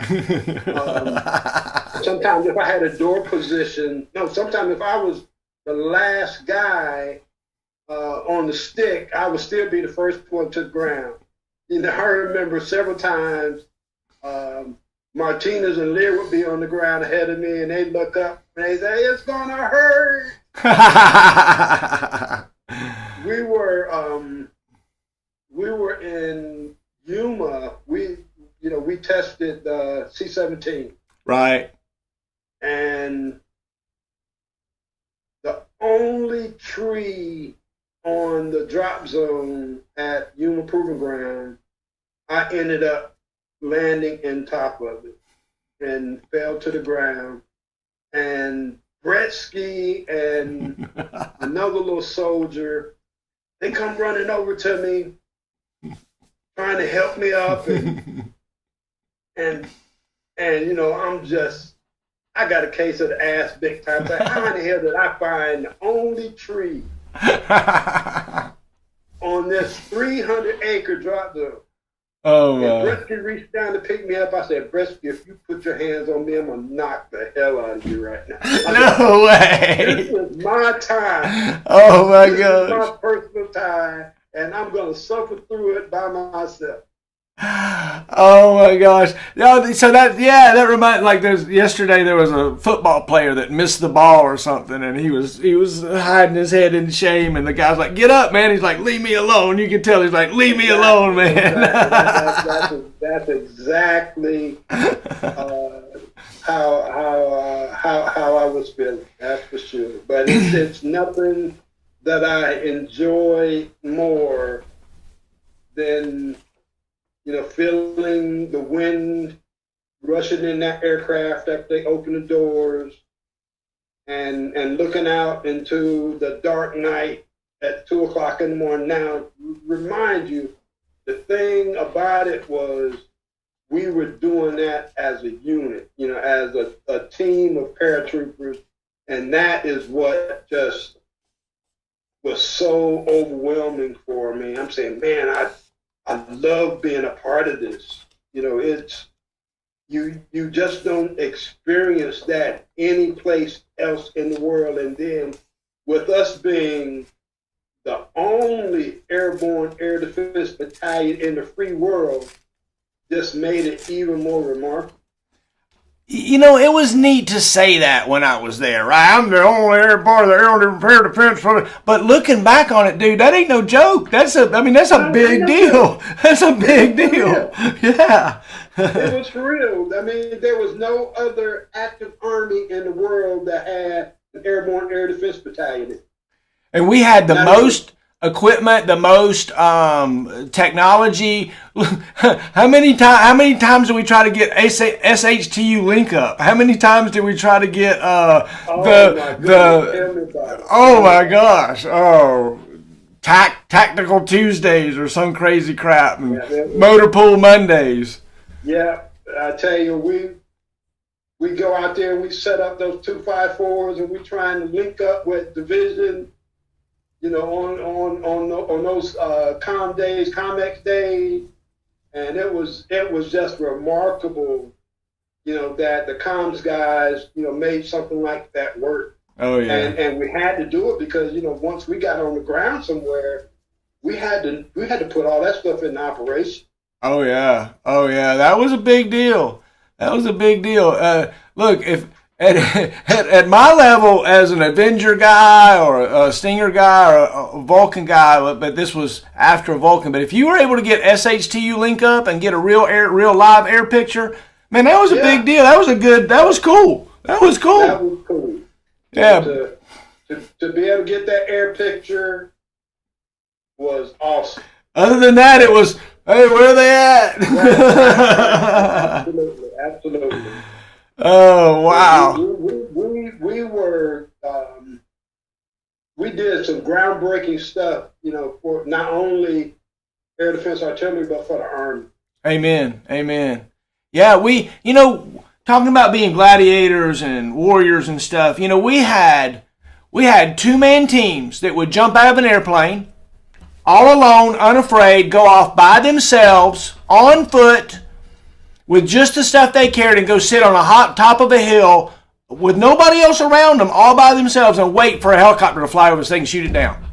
Come on. That's crazy. And we were willing to do it, right? There was no reinforcements. If you think that you were going to call somebody and get help on the radio in a real world like the way we were doing it, oh, come on, right? Hey, but think about it. Until the follow-on forces showed up, you were the 4th element. Amen. We were rocking. We got a saw, baby. We got a saw. We'll shoot them down. You could draw the LD right in front of you. Get a stick and draw it right there in front of you. Cross this line, baby.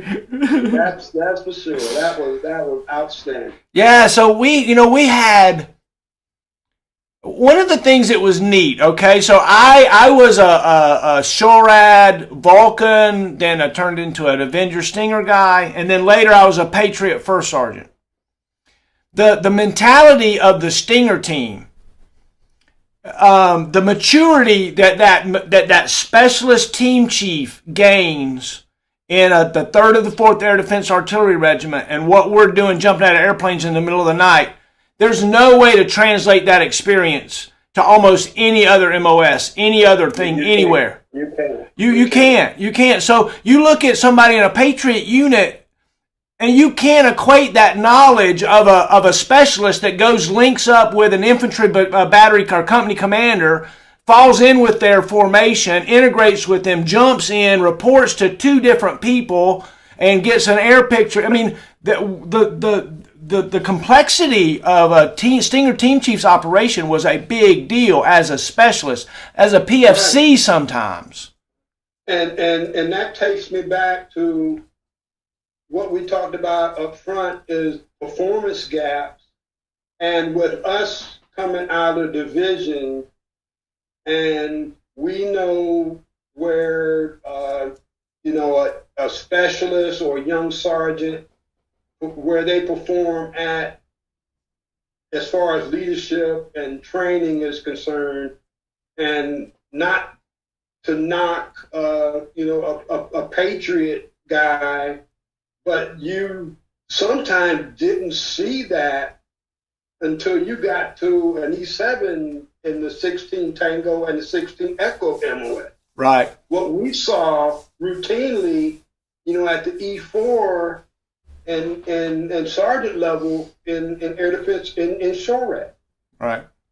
And I know I'm going to get some hate from, our Harmac guys, but, Well, look, there's nothing I'm just against speaking it. the truth. Yeah, there's nothing against our Patriot brethren, the Hawk, the HIMAD stuff. Look, okay, it's really simple. You tell a Patriot guy, hey, we're going to go off-road here, and they go, off-road? If you tell a division guy, hey, we're going to go on the road here, they go, on the road? It's that simple. It is that simple. And if you're able to understand that and realize that as a specialist or a sergeant, and you're a stinger guy in the division, man, you learned how to survive and lead. Definitely. That is for sure. You do. Yeah, and it is. You learn it very early in your development path. You early in your career that how important that leadership is and that training is. In preparing you for the mission and preparing you for survival. The one thing that I remember the military operation was going to be, and to make sure that your team or your squad or your platoon understood that you had them in turn convey that back to you based on their understanding, of that mission, of that task, those conditions, and those standards. And those little doggone SHORAD guys, they were on point every damn time. They could recite that operations order better than the G3. They just knew it. They understood, and within the division, they made those young guys understand we aren't going to be successful unless you are. We could sit here and G3 plans and do all of this stuff, but if you guys don't put it into action on the ground, guess what? None of that stuff meant anything. Yeah. And our guys did it. Oh yeah. Our guys did it time in and time out. They did it. In Panama, they did it in Vietnam, they did it in Saudi Arabia and Kuwait. I mean, every time we were called upon, we got it done, man. And I was just so proud to be part of all of it. Tell me a little bit about the officers that you served with. Did you have officers that particularly helped develop you, or that you have a close bond with? I do, and that goes back to those blessings, because I was in some precarious situations, during my time, because my soldiers were the most important element of what I was doing as a non-commissioned officer. They were number one, and anything I had to do to make sure that my part for their success was played out. That's what I did. And it takes me back to when I was a first sergeant, even though I can go back earlier, but we're talking about career defining points, in someone's career. And I was a battery first sergeant, and we had a damn good battery, great commander, great platoon leaders, and we were on Fort Hood, and again, small air defense battalion in the Great 3 Corps, and we had this one kid who went down to PLDC, and he was the senior honor grad. And the commandant of the NCO Academy at Fort Hood, one of the things that he stressed, regardless of who the soldier is and what their accomplishment was, when they walk across the stage, he didn't want no hooping and hollering, he didn't want any cheering. He just wanted them to get their diploma and walk across the stage. And I remember our soldiers, they came up to me and they said, First Sergeant, when so-and-so gets his diploma, can we cheer? Now, I know that it's going to put us, or going to put the command in a bad light, but they were so excited about this kid being selected as a distinguished honor grad. I said, go ahead and do your thing. So when our guy got his diploma, battery jumped up, they screamed and hollered. Before the applause went down, my brigade, Sergeant Major said, after this is over with, I want you to just meet me in my office. And so I'm thinking, okay, I'm going to get chewed out. I deserve to be chewed out because I went against post policy, and whatever I got to do, I'm willing to do it. But I'm going to, I'm going to stand by what my soldiers want. So I go to the brigade sergeant major's office. The battalion sergeant major is there with me, and he said, you broke protocol. I said, yes, Sergeant. He says, here's what you're going to do.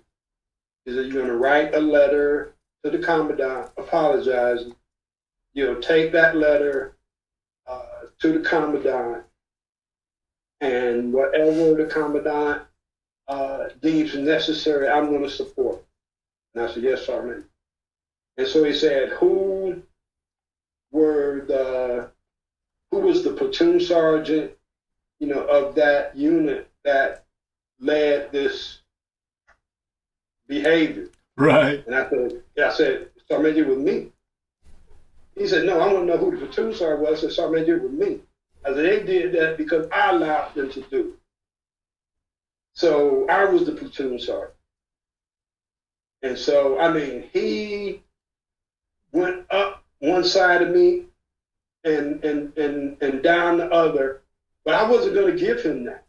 I'm the one that authorized that. Amen. So I go and to the commandant's office. I gave him the letter. I apologized. And he said, First Sergeant, thank you. And I won't require anything further. And so I go back to the sergeant major, and the sergeant major says, he didn't want you to do anything else. And I said, no, sergeant major. He said, well, I do. He says, until further notice, every time that there is a PODC graduation, I want you in your class A's, and you will go down to that auditorium, and you will serve as a whatever. And I thought that was really overstepping his boundaries. And I thought, why would a sergeant major want to put one of his first sergeants in a situation where he's handing out programs to folks coming to a PODC graduation? But that's what he wanted me to do, and that's what I did. Wow. But here's the thing about it, Marshall. 6 months after that, guess who's still doing that? Me. And so after one graduation, Sergeant Major tracked me down and he says, First Sergeant, where are you coming from? And so I'm thinking, okay, he sees me in Class A's. He knows that the graduation just let out. And so I'm, now I'm a little bit ticked off that he's still doing this to me. I said, Sergeant Major, why do you think I'm in Class A? And so he rips me for being insubordinate. He goes back to the brigade commander and he tells the brigade commander that I should be relieved for being insubordinate and that he thought that I had got to a point that where he thought that I might believe it or not, he said might attack him, which was, I mean, I'm at parade rest. I'm already embarrassed. I'm at parade rest. I got little PLDC graduates walking by and say, damn, what the damn first sergeant doing at parade rest? But I'm doing it. And so he goes back and he tells the brigade commander this is not only what he recommends, but he says, and now recently I had just came out on the Sergeant's Major Academy list, and he says, I want him relieved and I want him taken off the Sergeant's Major Academy list. Wow. So the brigade commander calls me in. Great guy. And he has me write a statement saying what happened and why I was doing that and all of that. And then he says, let me read through all of this and I'll call you back in a couple of days and let you know, what's going on.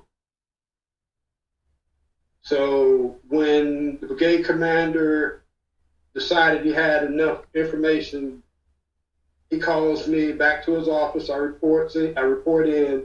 I walk in there. Brigade Command Sergeant Major sitting in one chair. Battalion Sergeant Major sitting in one chair, and he says, "First Sergeant, first and foremost, I want to apologize to you." He says, "I understand you made a mistake." He says, "But I was totally unaware that my command had put you in such an embarrassing situation for the last 6 months." And he says, "I'm letting you know right now, there will be no further action taken." He said, you go back and you continue to be the first sergeant of Bravo Battery until you PCS and go to the Sergeant's Major Academy. And I mean, believe it or not, I was trembling. I was trembling in my boots. And it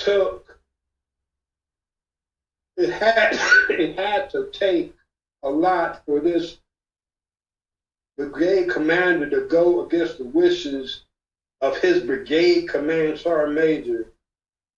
But this guy did the right thing, in my opinion. And he didn't destroy me when he had all the juice to do so, but he saw the good in the things that happened that day, and he saw the good in the things that little battery was doing for his brigade, and he says, I'm not gonna beat this guy down. I mean, for almost 3 years, his unit has been one of the best in this brigade, and I'm just not going to do that. And I mean, this guy, you go back to what Underhill did for me, and here this, Bird Colonel, did the same for me, and trust me, those things, meant something to me. And then let me go forward a little bit now, right? I'm Battalion Sergeant Major in 3488. Colonel, it wasn't Colonel Woods, it was Colonel Younger was the battalion commander.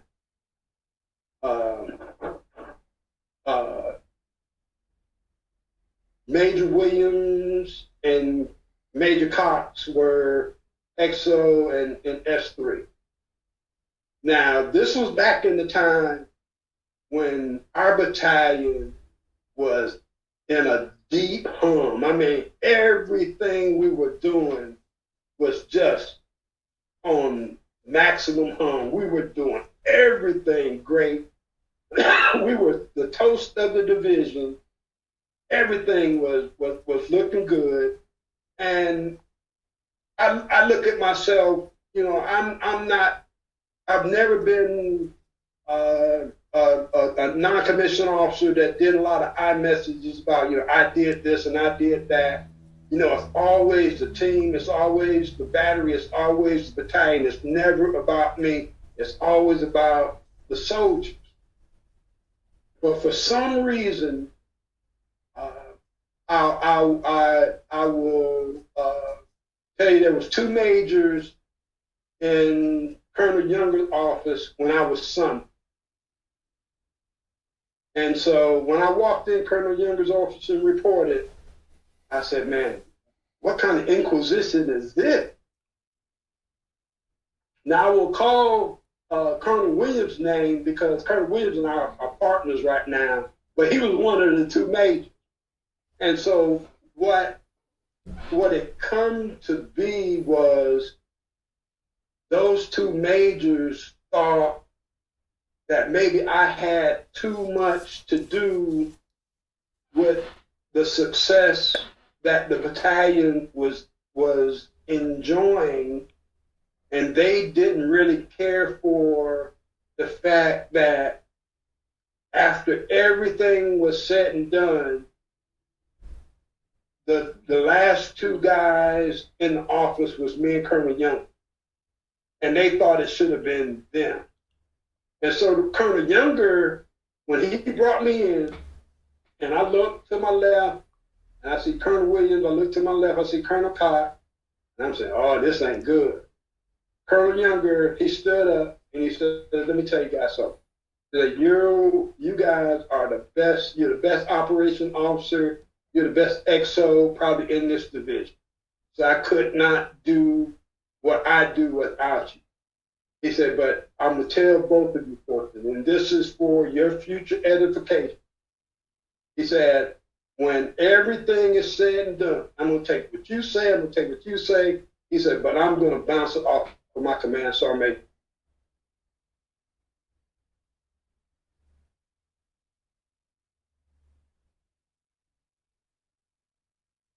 From that point on, I took from that and I helped develop non-commissioned officers, leaders, and then when I had the opportunity to have some type of dialogue with commissioned officers, I let them know. I said, if the commander doesn't support his NCO leadership, if he doesn't put his full support behind his command sergeant major, that organization probably will not succeed as well as they could. And I will always be grateful to Colonel Younger, for seeing that and doing that. I mean, for him to do that in front of 2 high-speed, low-drag majors the way he did, I mean, that took a lot of guts for that to take place. But I think he saw that the 80% of the battalion's success, our battalion's success, fell on the soldiers of the NCOs and the enlisted guys of that battalion, and he was not going to take that from us. And that just, solidified that with me. And, and I will tell anyone, anytime, any place, that our authority, our ability to do our job comes from what support that we get from that command. Amen. Amen to that. That's for sure. That's for sure. What was it like, stepping away from being a battalion command sergeant major and moving up? Did you go straight to 108th? I did. I left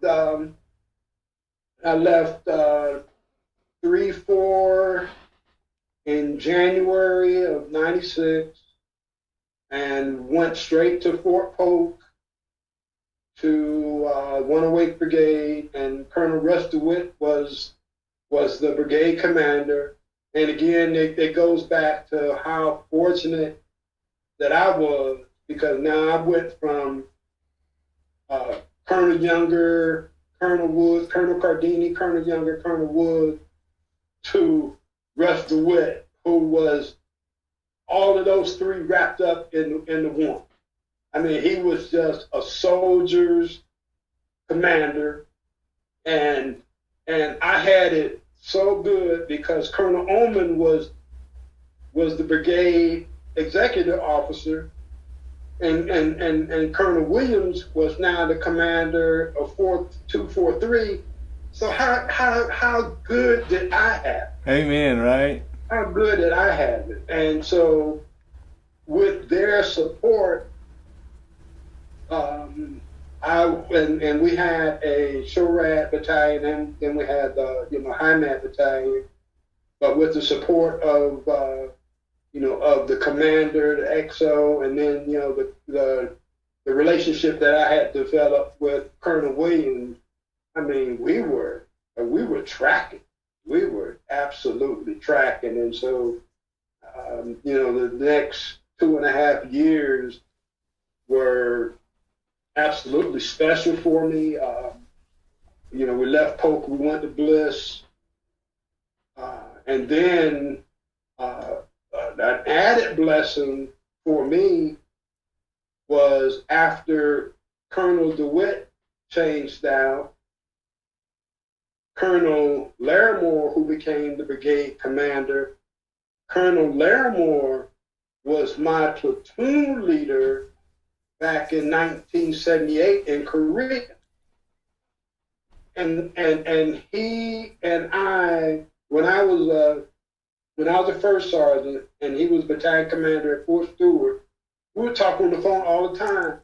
And I said, wouldn't it be great if one day, you're a battalion commander and I'm your battalion sergeant major? And so that didn't happen, but it did happen, at brigade level. Oh, that's great. He and I got a chance to be command team at 108th Brigade. And what really made me feel good is not only with the non-commissioned officers, the first sergeants, the sergeants, battalion sergeants major, but with the officers. They said, man, we cannot believe how well this command team is working. They said, we cannot believe how good you and Colonel Larimore communicate and work through the issues within the brigade. I mean, we worked hard, but the command saw how well a relationship could be when the brigade commander and the brigade command sergeant major are on the same page.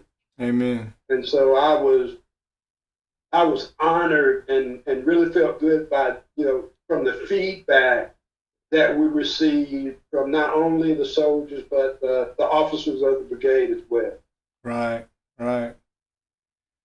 What's it like to go from, like, at one point you were the post command sergeant major for Fort Bliss, Texas. At one point you're the air defense command sergeant major. At one point you're the space and missile defense command sergeant major. What's it like to go from being a chaparral squad leader to being a leader of thousands of soldiers? What's that like? Leadership is leadership. Whether you're a team chief, the accountability, the training, the guidance, the coaching, the mentoring is the same. It's just to a larger group. But, I mean, there is no special sauce that you put on leadership because you went from here to there. It's the same. You just have a larger, group to influence. And if you do it the right way, if they know you're in it for them, that's the key. They have to know that you are there for them. A lot of leaders make the mistake and they think the organization is there for them. But bullshit, you're there for the organization. Bottom line, you are there for those soldiers. And when they know that about you, when they trust that, when they know that this guy has our best interest at heart, then they're going to do the maximum best every day because they feel that you are doing your best for them.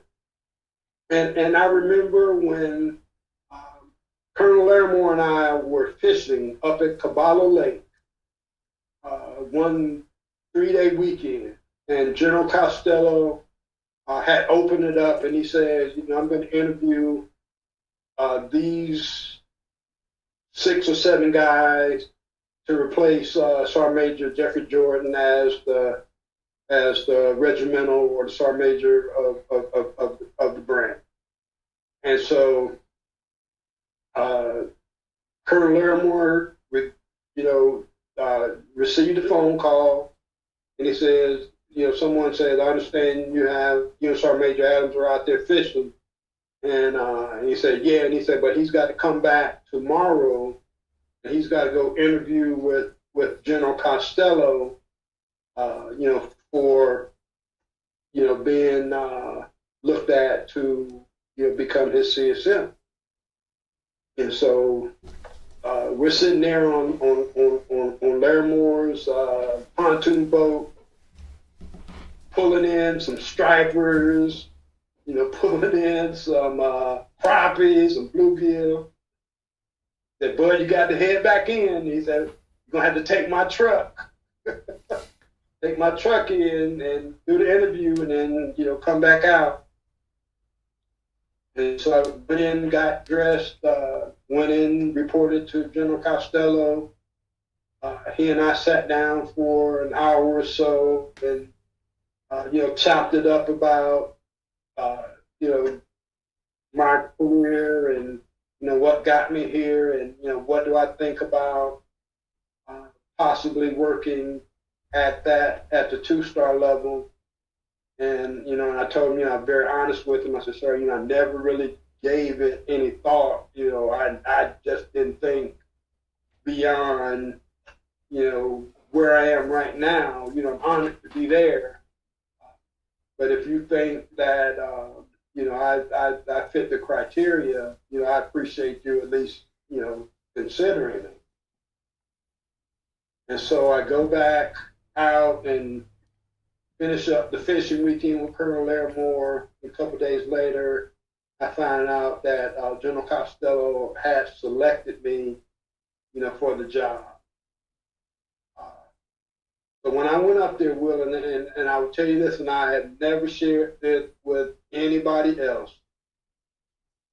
When I understood the duties and responsibilities for the guy who sat in that seat, I was so overwhelmed.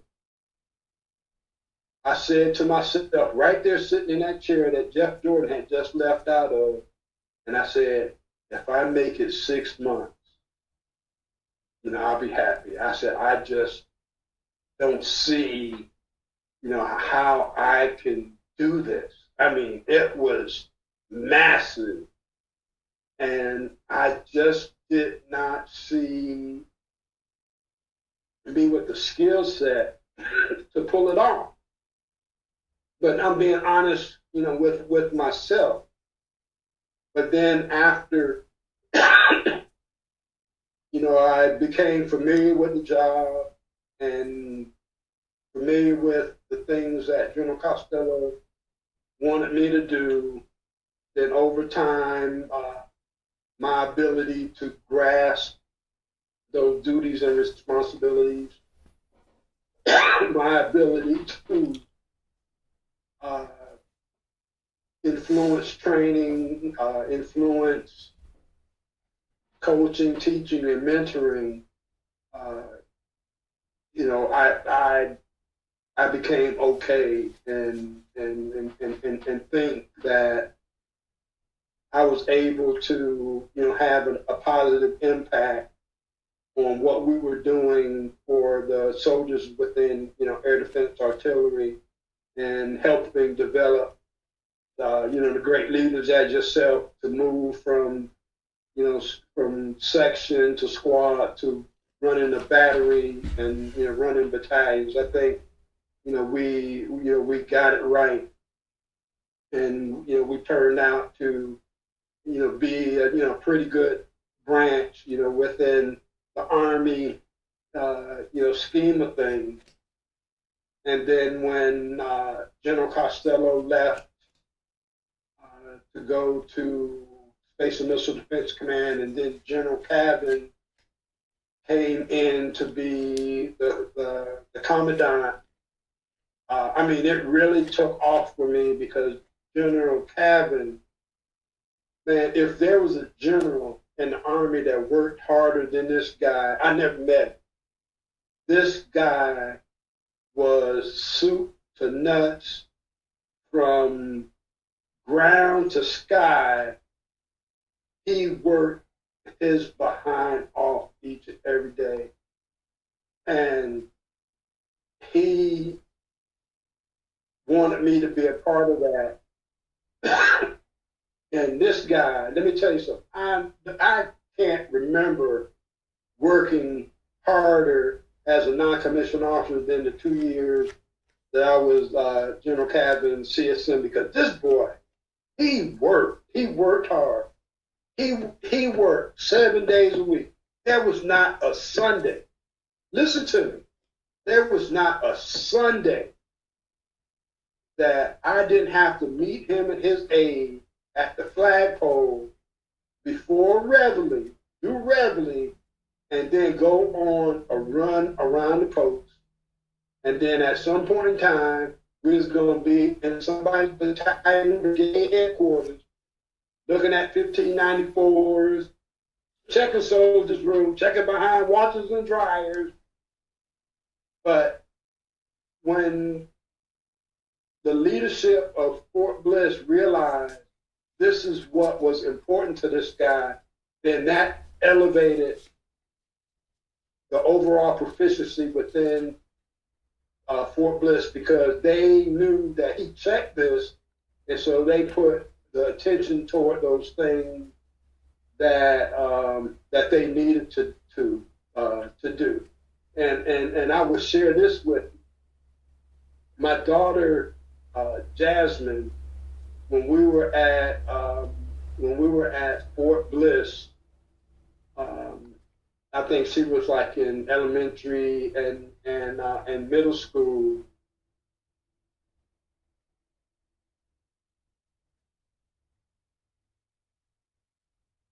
Taking in everything that was going on, on Fort Bliss.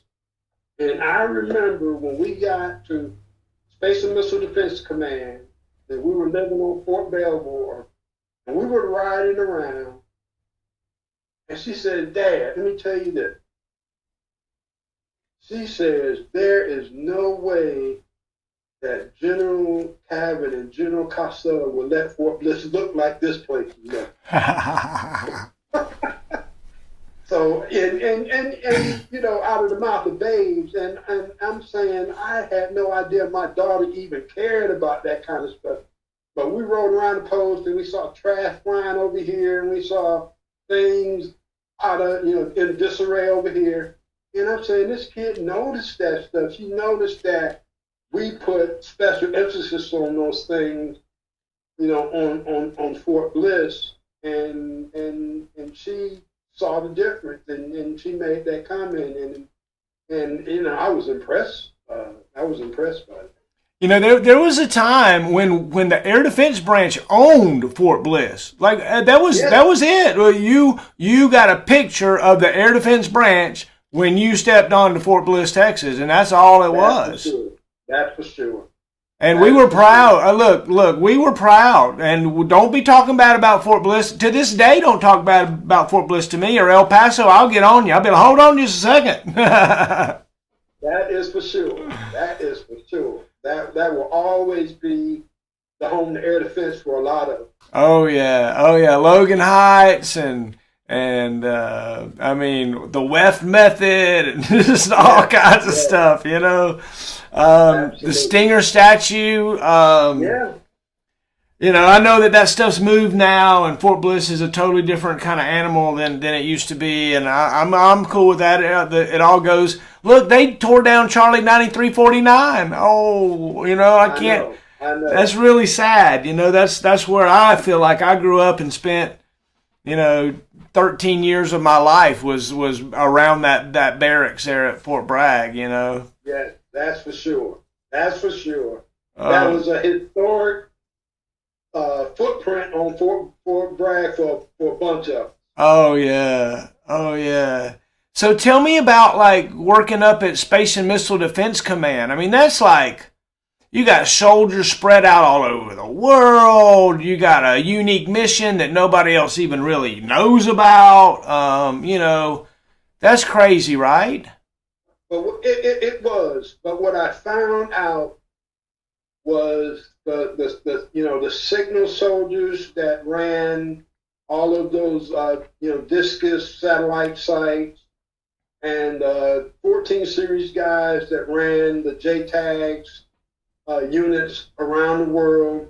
I mean, they wanted that leadership. They wanted to be soldiers. They wanted to develop. They wanted to train. They wanted to be put in the position that where they can compete for positions of increased responsibility. They wanted that.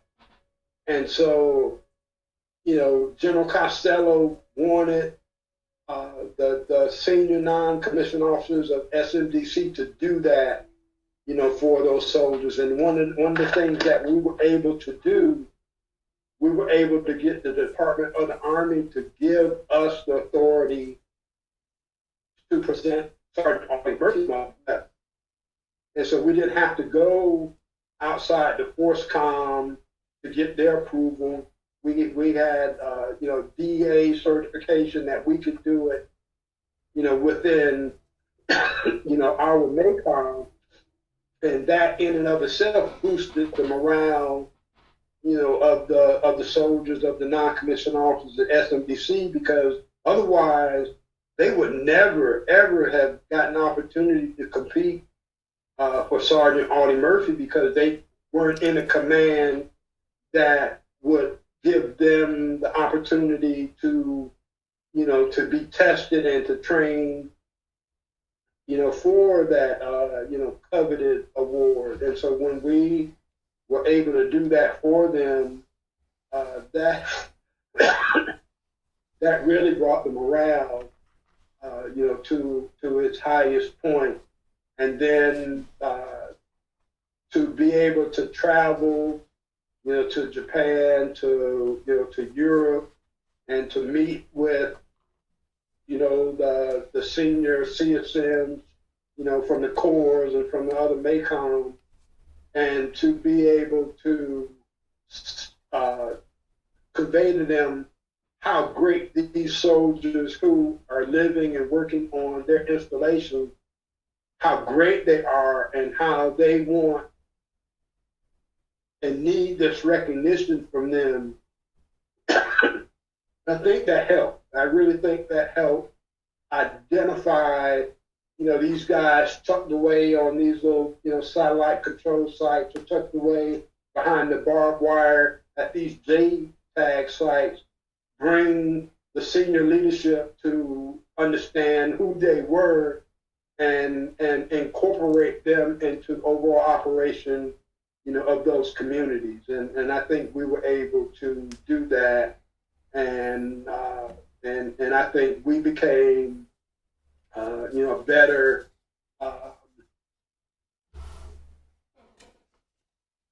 better support system, to the overall United States Army by, making sure that the organizations that these guys are serving under knew that they were there and knew the quality of soldiers they had within their separate organization. You talked earlier about Sergeant McKinney, future Command Sergeant Major McKinney, how he mentored you and took care of you, and how he reached out when maybe he didn't even have to. And I bet you he's proud of you these days. I bet you that you're one of somebody that he would say, yeah, look at this guy, that I helped.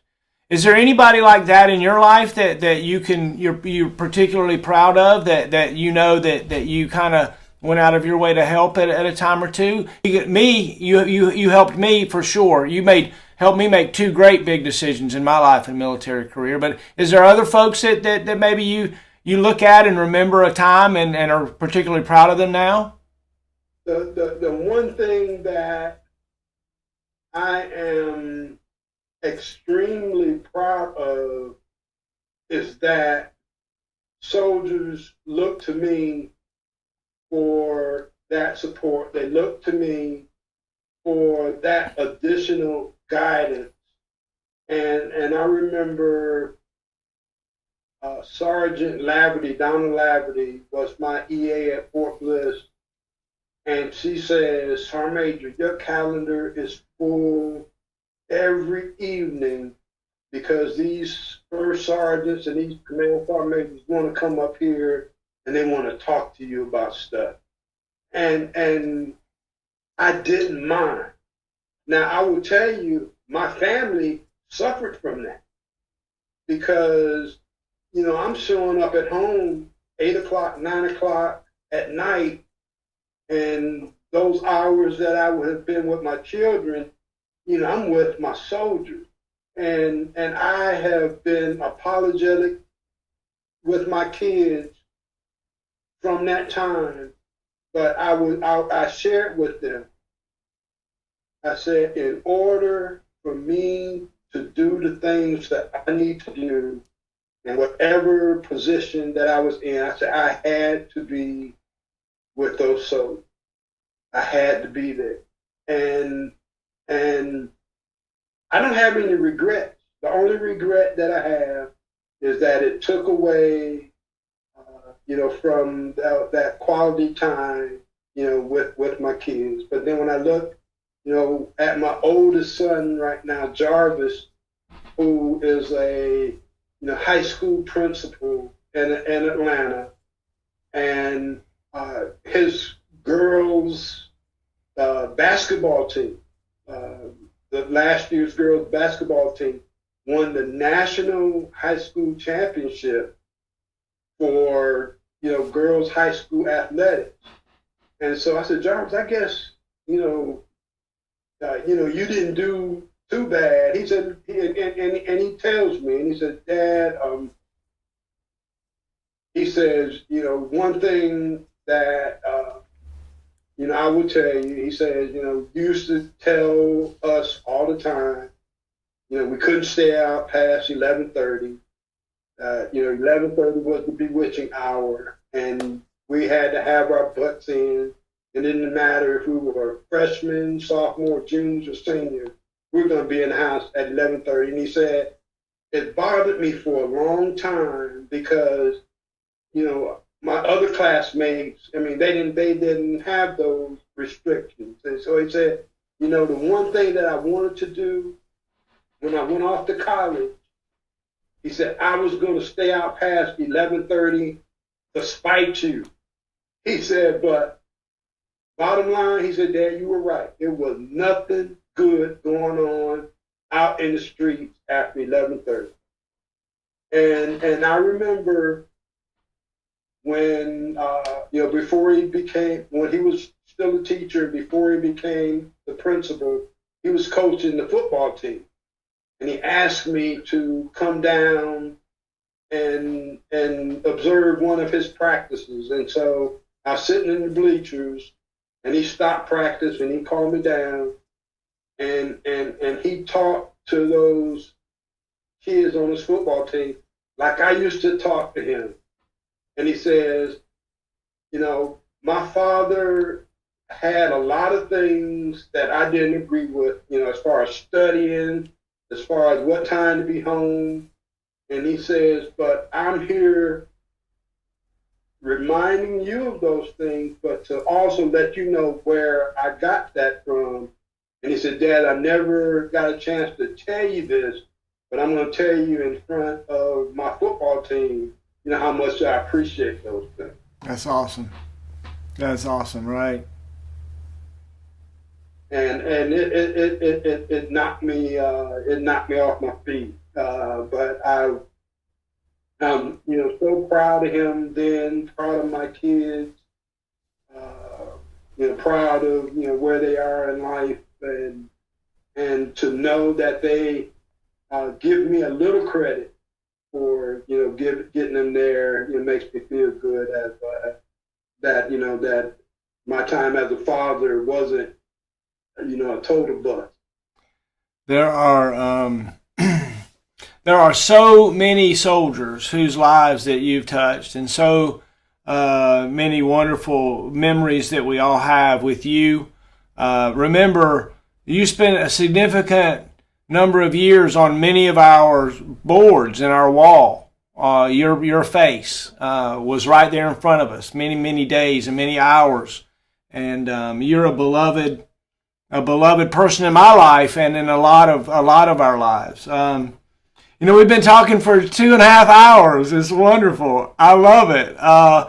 As we begin to close it out a little bit, I would love it if you'd call the old battalion to attention and sign out at some point, not now, but at some point. And I started out telling how important you were to me and my mentorship, and I sure do appreciate it, and so many others. And just person after person that I've had on camera here with me on these different videos we've been doing have talked about the influence that you had on them, and then you share your influence that Sergeant Major McKinney had on you, and it's obvious that it goes down the line, because there are folks that look to me and say, I mentored them. Well, you mentored me, and it just goes down that line. I thank you so much for showing us what right looked like, and taking your dad's lessons from Gray, Georgia, and bringing them down and showing us that love. Is there a story maybe that we haven't talked about that you might want to tell? Oh my goodness, Army related. I don't know. I do. And this goes back to my time and I could tell these anecdotal stories for forever, but this one goes back to when I was getting ready to go to jump master school. And so we were living in a house over in Devonwood, and I can't remember who the G3 Air was. I think it might have been, I don't think it was Blankenbeckler, but he gave me, parachute and all the stuff that comes with getting ready for jump master school. And I go out, put it in my garage, and there I am, sitting in a chair doing my noun nomenclature, and I'm going through the RSOC and doing all of this stuff to get ready for jump master school.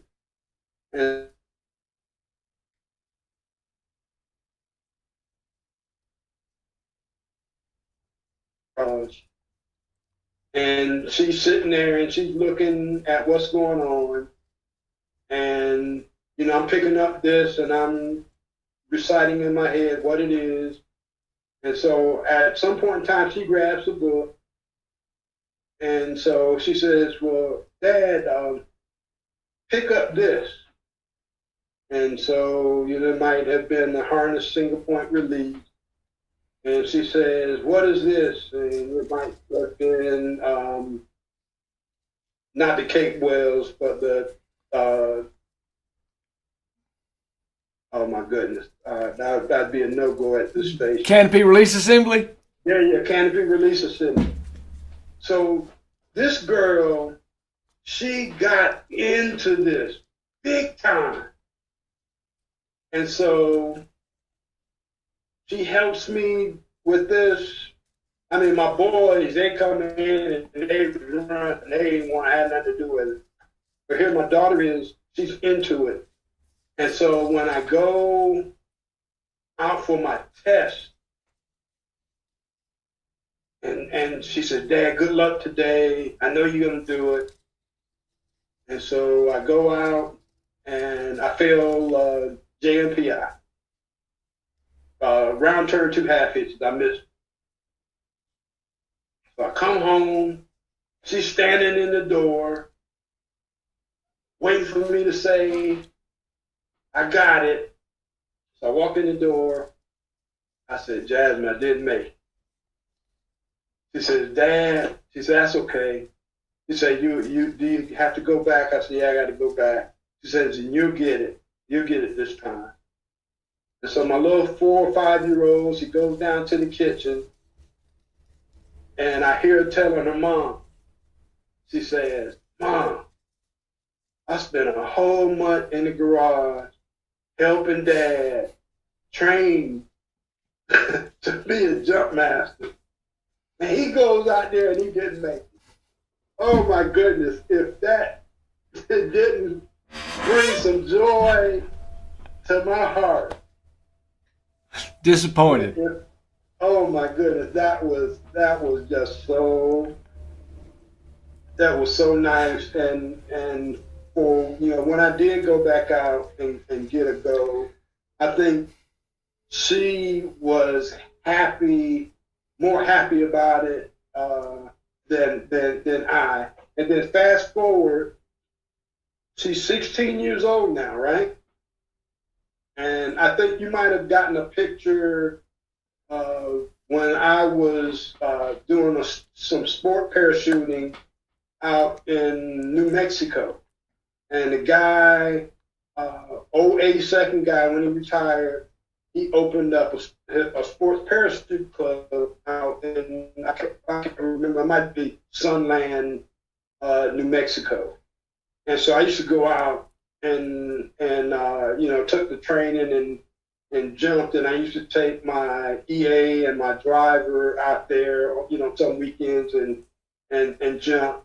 And so for my daughter's 16th birthday, I took her out for the training, and then actually, after she received the training for her 16th birthday present, she did 2 static line jumps out of the Cessna. Oh, that's great. Yay. That's awesome. And just to thank her for all what she did to help me get through Jump Master School. Amen. It's great. Look, Jump Master School, you got to have a little help through there, man. It's tough. But she was so disappointed that, hey, Dad's slipping over here now. Yeah, he's slipping. So, hey, all right, I got to ask this question, right? I just got to ask this question. It's come up by popular demand. Where did the nickname the Bear come from? Is that something that you embrace? Do you like? Where did that come from? I will tell you, I don't know the origin because, my time in the battalion, my time in Air Defense Artillery, the Bear was Nathan Thomas. I remember that. Yeah. And then Sean Lear, I think, started, he says, they soldiers hate to come up to battalion because they know they're going to get that bite and swipe from you. So I think that's attributed to, me being,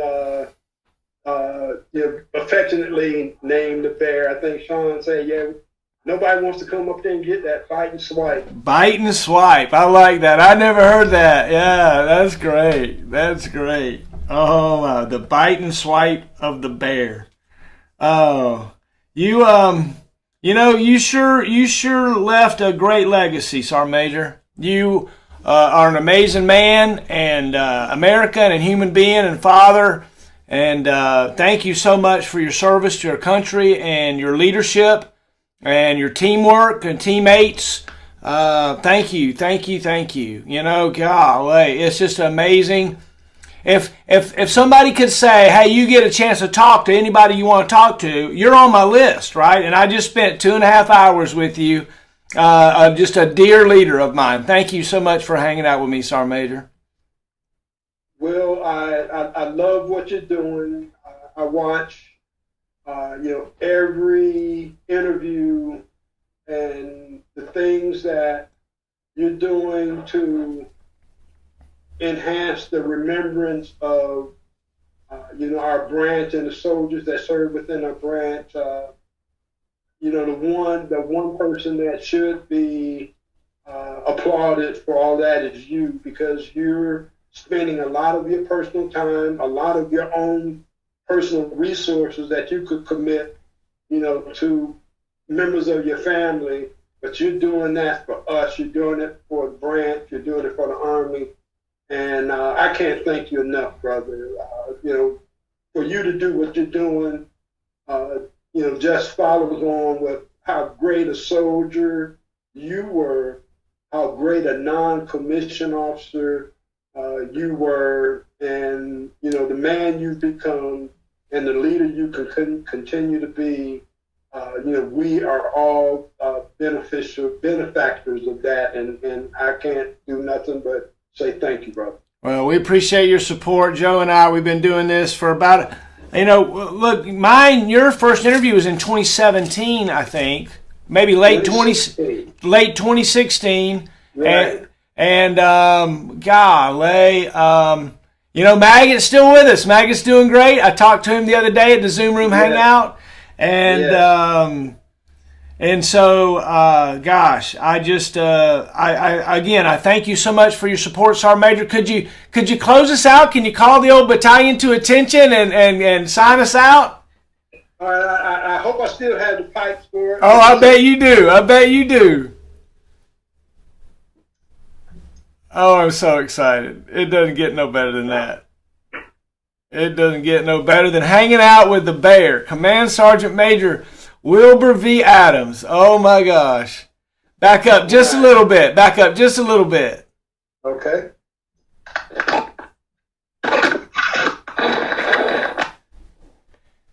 There we go. We got it. We got it.